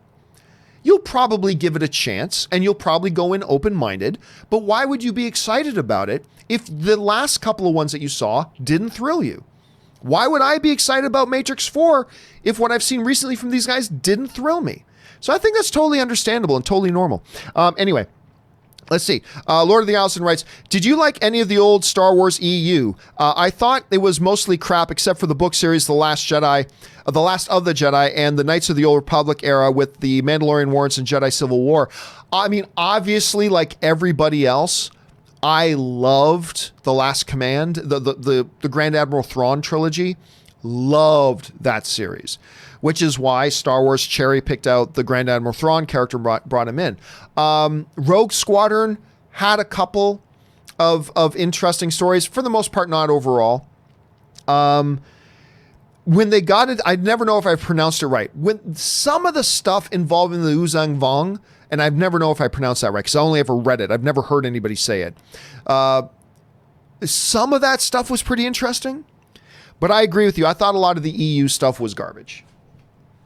Which is why, and by the way, the EU stuff was never really canon anyway. A lot of people misunderstand that. It was never really canon. So when Disney came in and they kind of reclassified the EU as legends and they were starting over again, a lot of people would get mad and say, how come you're making all these things not canon anymore? And I would often say to them, you do know that it was never actually canon in the first place, right? But Lucasfilm at the time had this really convoluted, stupid system of different levels of canon. They had different levels of canon. They would have C canon and D level canon. And then the ultimate level of canon that was true canon was not A canon. It was called G canon. And they called it G canon because of George, right? George. Only G canon was truly, truly canon. Everything else was different levels of it. If you're a different level of canon, that means you're not canon. All right, canon is canon. You're not sort of pregnant. You're either pregnant or you're not pregnant. You're not sort of canon. You're either canon or you're not canon. And they had this very, very convoluted system for a long time surrounding what they were calling canon at the time. So I was totally happy. Totally fine when they made that change and swept away. Because, again, for the most part, other than the Thrawn trilogy and a few things with Uzan Vong and the Expanse and stuff like that, I wasn't thrilled overall with the extended universe. I got some friends that really love it, but I myself was not all that thrilled with it. Anyway, let's see here. David Morgan Jr. writes, top 5 TV dramas. Number 1, Magnum P.I. I don't know that I'd call Magnum P.I. drama. I don't know if I'd call that one a drama. Anyway, number 2, Fargo, which I've never seen, but everybody tells me I need to. Number 3, Little House on the Prairie. I watched that as a kid. Reruns, obviously, but I used to watch that as a kid. Number 4, Daredevil. Again, I don't know if I call it a drama. But maybe you can make an argument that it... Anyway, number 5, Firefly. Again, that's more of a sci-fi show than a drama, but whatever. Top 5 sitcoms. Number 1, Seinfeld. Number 2, Cheers. Number 3, Family Ties. Number 4, MASH. Number 5, Everyone Loves Raymond. That's an episode. Seinfeld's always got to be in the conversation, though, right, David? I mean, Seinfeld has to be in the conversation. Now, I would include shows like The Office, I think, is a top 2 or top 3. I think Parks and Rec, for me, is a top 5. Things like that, but... yeah, Cheers has got to be in the conversation. Seinfeld always has to be up there. Absolutely. Nice list, man. All right, Louis Pello writes, John, would you go on the Joe Rogan podcast? You know what's funny? I've been asked that 1,000 times. I don't know why. I have literally been asked that 1,000 times. The problem is Joe Rogan has never heard of me. Joe Rogan has never heard of me. Would I go on the Joe Rogan podcast? Absolutely. For no other reason, just to talk MMA. I think he is a stupidly... There's some people who don't like Joe Rogan as a commentator on UFC. I do not understand where they're coming from. I think Joe Rogan is an incredibly insightful, knowledgeable, most importantly, knowledgeable mixed martial arts color commentator. I love when he's calling fights. I really do. Not because he's Joe Rogan, the comedian, but because I just think that guy, he's got great insight. He's incredibly knowledgeable about the sport. And I think that carries through. And he's really entertaining. And being a big UFC fan, I would love it for no other reason than I would just love to talk to that dude about MMA. But so would I go on the Joe Rogan podcast? Yeah, obviously I would. But it will never happen because Joe Rogan doesn't know who the fuck I am. It's like, I've honestly had people, Louis, ask me, how come you've never gone on the Joe Rogan podcast? Because I'm a nobody. It's like, ask me, hey, John, how come you've never been on Conan O'Brien? Well, because I don't like Conan. No, but that's what they're inferring. No, because I'm me. I'm a fucking nobody. That's why. So would I go on the Joe Rogan podcast? Absolutely. But that will never happen because he has no idea who I am. So that's a little bit of a speed bump there. It's a little bit of a speed bump. Anyway, Kevin Laniel writes, you are not alone, John. I too like Jackie Chan Karate Kid over the original, much to my surprise. A lot of people look at me like I just clubbed a baby seal to death when I say that. But it's true. Look, I love the original Karate Kid. It has a special place in my heart. It's one of the movies I grew up with. Wax on, wax off, Daniel-san. I mean, sure, it's got a special place. But if I'm being honest, sorry, I actually think the Jackie Chan movie was better. Now, it's never going to replace that special place that the original has in our hearts because it came first. And we grew up with it. It's got that special place for us. And the Jackie Chan, Jaden Smith version is not good enough to supplant that. But taking the does it supplant it issue out, I actually just think it is structurally a better movie than the old version. That's not me crap talking the old version. I just think there was a lot of really good upside, and structurally speaking and technically speaking, I thought the Jackie Chan, Jaden Smith one was better. Yeah. And I thought I was alone in the universe, but apparently, Kevin, you agree too. And again, I'm not saying it's 10 times better. I'm not saying it's twice the movie. No, not at that.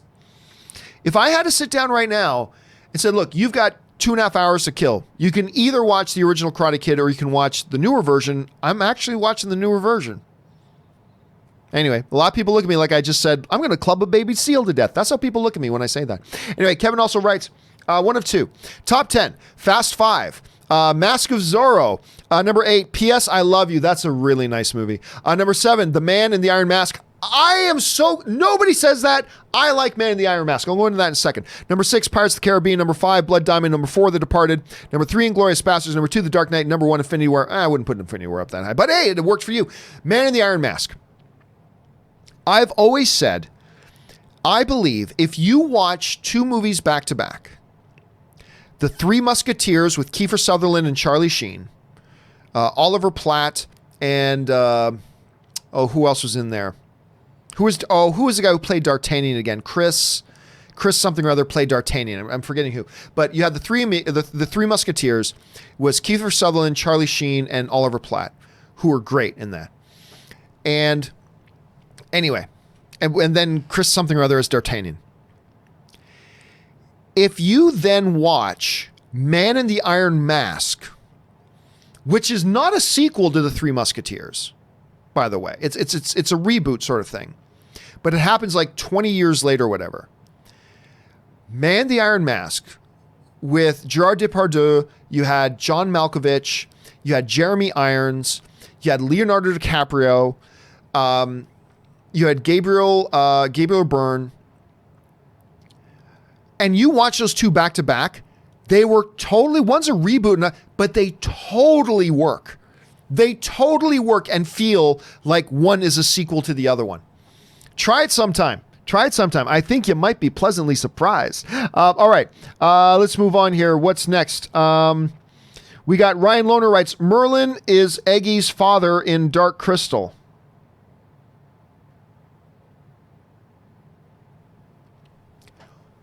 I know that I thought he was a Skeksis. Was he actually his dad? You know what? I think you're right. I think he does play his dad in that one. Oh my God, yeah, because I totally didn't put that together. You're right. Merlin is Eggsy's dad in the Dark Crystal. Good observation, Ryan. Cody Howard writes, just got a couple of minutes left here, guys. Cody Howard writes, and It 3, that is a prequel that has the main focus on Bill Skarsgård's Pennywise is entertaining to me. Maybe not an origin, but Old Town Derry focus. I'm not interested in that at all. Like, to me, there's a little bit of Boba Fett in this.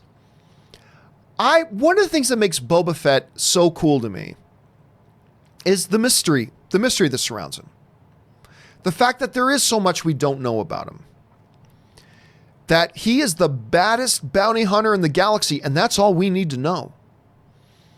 And there's something about that. I'll be honest with you, Cody, I have zero interest in let's go into the history and the origins of Pennyworth and see him just do... I gotta tell you, even if I didn't dislike It Chapter 2, because before I saw It Chapter 2, the idea was floated, float, get it? No pun intended. The idea was floated about a third It movie and doing a prequel. And even before I saw It Chapter 2 and disliked it, I didn't think that was a good idea. And it holds no interest for me. I think some things are just best left alone. I really do. So, but I'll tell you what, Cody, I guarantee you, you're not alone. I bet you there are a lot of other people that'd be very interested in a film like that. To me, it holds no interest, but I'm sure you're absolutely not alone in that. I guarantee you there are a lot of other people that would feel the same way you do about that. All right. Kevin Laniel writes, one of two. Football at AMC reminds me of the time Cineplex, for all their faults, showed the 2010 Vancouver Olympics on their screens. I watched the whole hockey tournament of Team Canada. I'll always remember watching the final with my brothers and Crosby's overtime winner. Best theater experience. Yeah, I didn't get to do it, but I remember where I was. I was in Los Angeles. I was at my buddy Chuck Norris's. And yes, that's his real name, Chuck Norris. He actually was the editor of my film, The Anniversary. And yes, again, his real name is Chuck Norris. Anyway, I was at Chuck's house because a bunch of us got together to watch a gold medal game. And I was the lone Canadian. And man, I remember when Crosby scored that goal. Man, I remember when Crosby scored that goal. That was a glorious goal. And to see that in Canada, on a big screen in a theater, hopefully packed, that would have been a pretty damn good experience.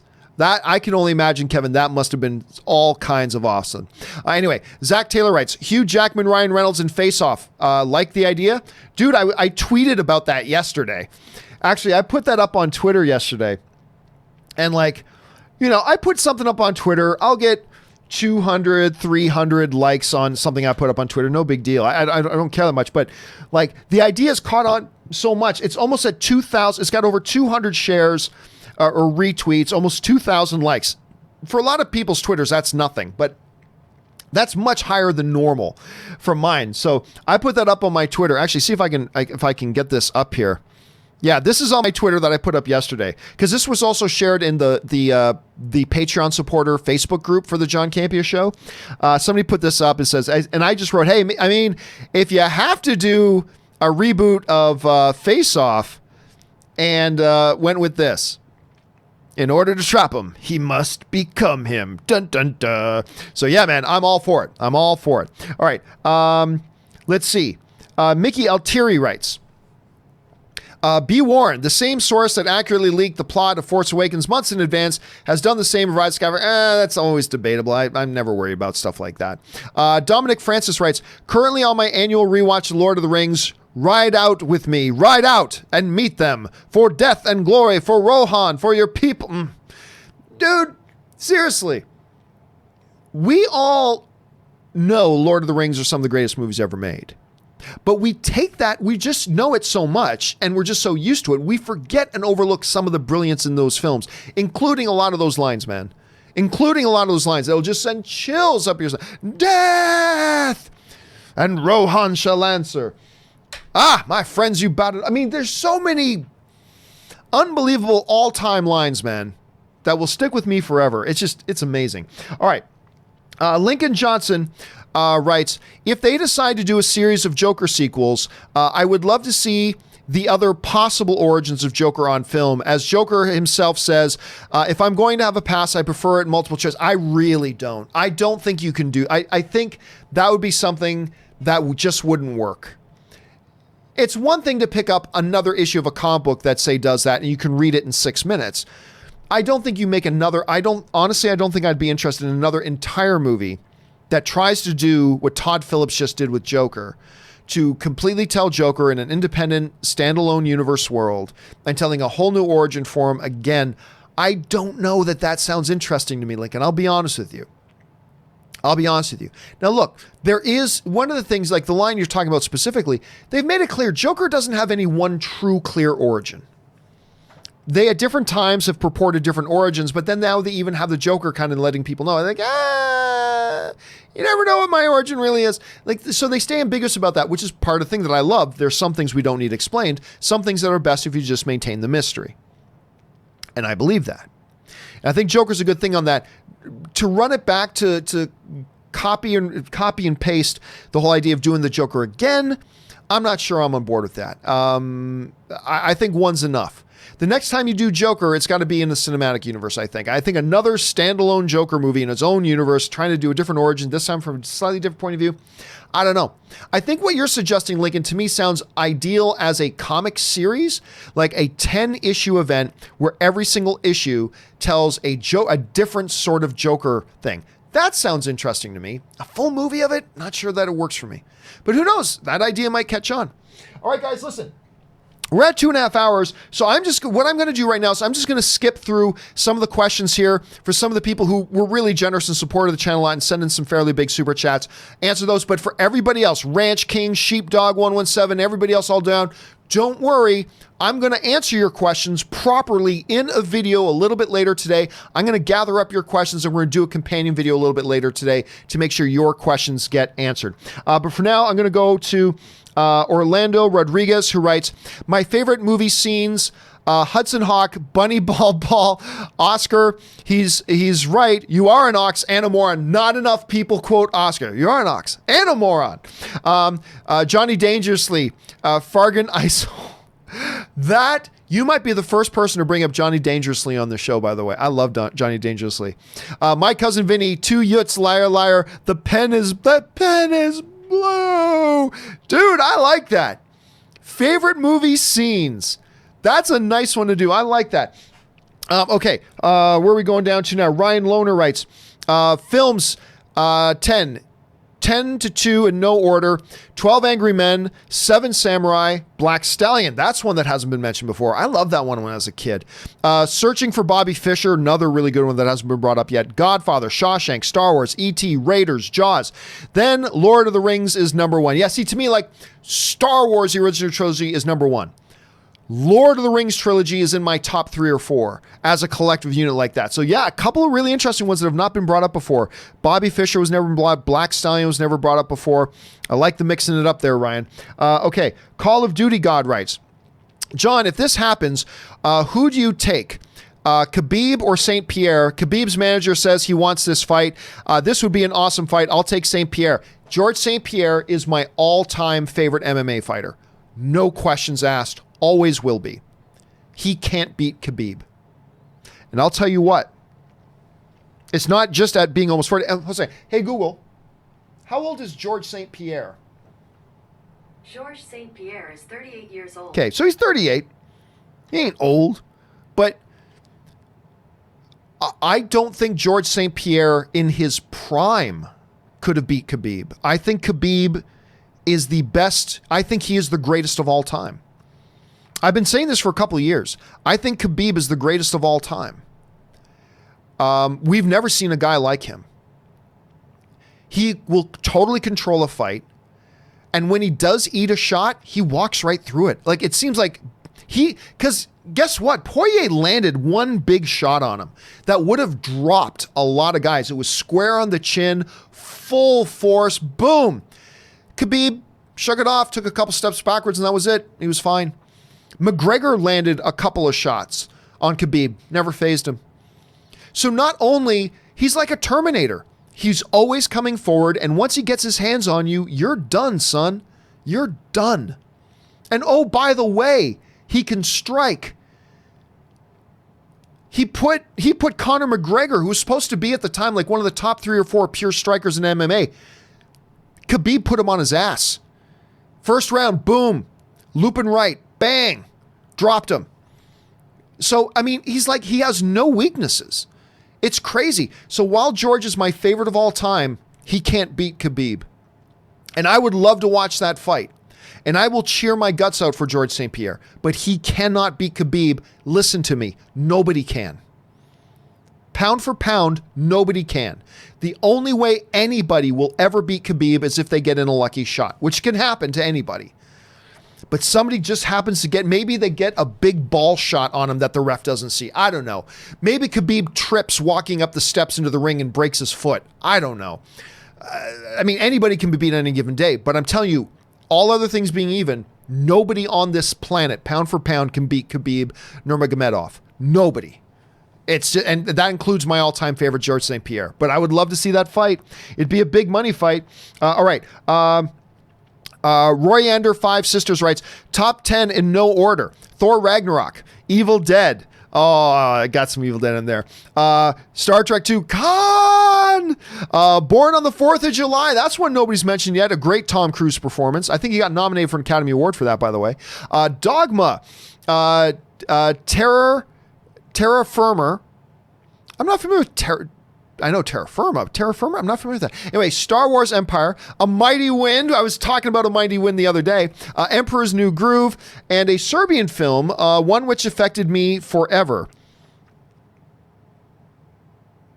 And a Serbian film, One View Affected Me Forever.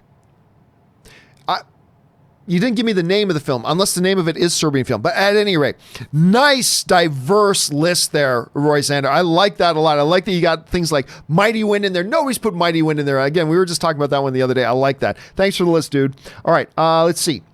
Sifi writes, my all-time top 10. Number 1, Donnie Darko. Good film. Number 2, Wolf Children. Number 3, Love Exposure. You know what? I am not completely familiar with Love Exposure, unless I am. Love Exposure. Is that a Netflix film? It's a 2011 film. Oh, it looks like it's is that a Korean film? It looks like it's Korean. Okay, maybe that's why I haven't seen it. Okay, Love Exposure. 4, Before Midnight. 5, Gone Girl. Love Gone Girl. 5, American Honey. 7, Whiplash. 7, Boyhood. 9, Cabin in the Woods. Everybody I know loves Cabin in the Woods. I'm not the biggest Cabin in the Woods fan, even though it's got a great cast and everything. And number 10, Almost Famous. Dude, Sifi, I have so many friends I got a couple friends that to them, like, Almost Famous is basically a religion.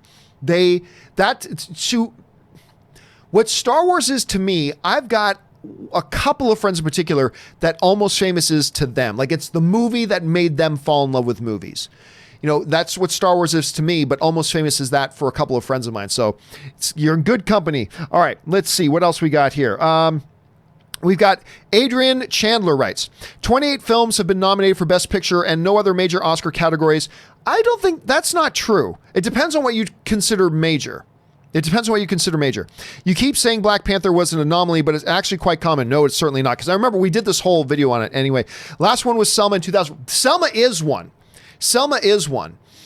It did get another Oscar nomination, but it wasn't one of the major categories. I can't remember which one it was, but I remember I talked about that in a previous video I did. I talked about Selma was actually one of them. But you're right. I did a brain freeze on that one the last time I talked about it. But I think you're looking at the wrong criteria because we did a full series breakdown of it, looking at all the films and all that kind of stuff, and it is what it is. Anyway, where are we at? Oh, crap. You know what, guys? The last one I'm going to take is Uncharted Halo because I'm running out of time here. Uncharted Halo writes, I think when people ask you what if questions, what they are really asking is what you think of the scenario they are presenting or what you think is the scenario could lead to. What if Thor died in Endgame? It's not good enough, Uncharted. Like this is, I've said this, I've explained this 1,000 times. It's not good enough to say, what if Thor died in Endgame? Because you could be asking me 1,000 different things. Okay, what if Thor died in Endgame? Are you asking me, would that have been good for the movie? Are you asking me, would there have been a Thor Love and Thunder if he died in Endgame? Are you asking me, do they keep Captain America around if Thor died in Endgame? Because you got to have one of those big three still around. Are you like, so that's why I keep telling everybody, you cannot just say, what if, because what if what? Okay, so what if, what's the question? So like, here's an example. What if I went to the store after dinner? Would you like me to pick you up some ice cream? See, you follow up the what if statement with a question or call to action. So if somebody were to say, what if Thor died in Endgame? That's not I have no idea where you want me to go with that. You can mean anything by that. What if Thor died in Endgame? Do you think that would have put pressure on the writers to keep either Iron Man or Captain America around? Okay, now there's a question. If Thor died in Endgame, could it mean this? Great. Or, what if Thor died in Endgame? Do you think that would have taken away from some of the emotional impact of the death of Iron Man? There you go. Okay, so you set the scenario with the what if question. Now you're delivering the actual question. So it doesn't matter if what people mean, because a person could mean, I don't want to sit here and interpret what somebody might mean, right? We get too many questions come in and I got to get through too much stuff. So somebody say, hey, John, what if Nicolas Cage does another movie? Oh, so now I got to guess what the actual question is. Are you asking me, do I think it would be a good thing if he does another movie? Are you asking me, what kind of movie would he do? Are you asking me, would it change how we view his legacy if he did another movie? Like, I don't want to be left that I have to guess what the question is. So that's why I keep telling, and that's why most of my viewers actually have, it used to be pretty bad a few months ago, but now everybody gets it. If you're going to start a question with what if, you have to follow it up with a question. Like imagine this. This is what I tell people, Uncharted. Take the word what out. Just in that last sentence, what if Thor died in Endgame? If you're going to ask that question, imagine how it sounds if you just take out the word what. And then you'll logically know what you need to do next. So if what you're asking is, if Thor died in Endgame, now you know in your head that's got to be followed up with something else. If Thor died in Endgame, you have to ask, that's an incomplete sentence. Just like putting what in there still makes it an incomplete sentence. What if Thor died in Endgame? And so that's why we do it that way on the show and why it's always worked for me. Anyway, guys, we're out of time. We're out of time.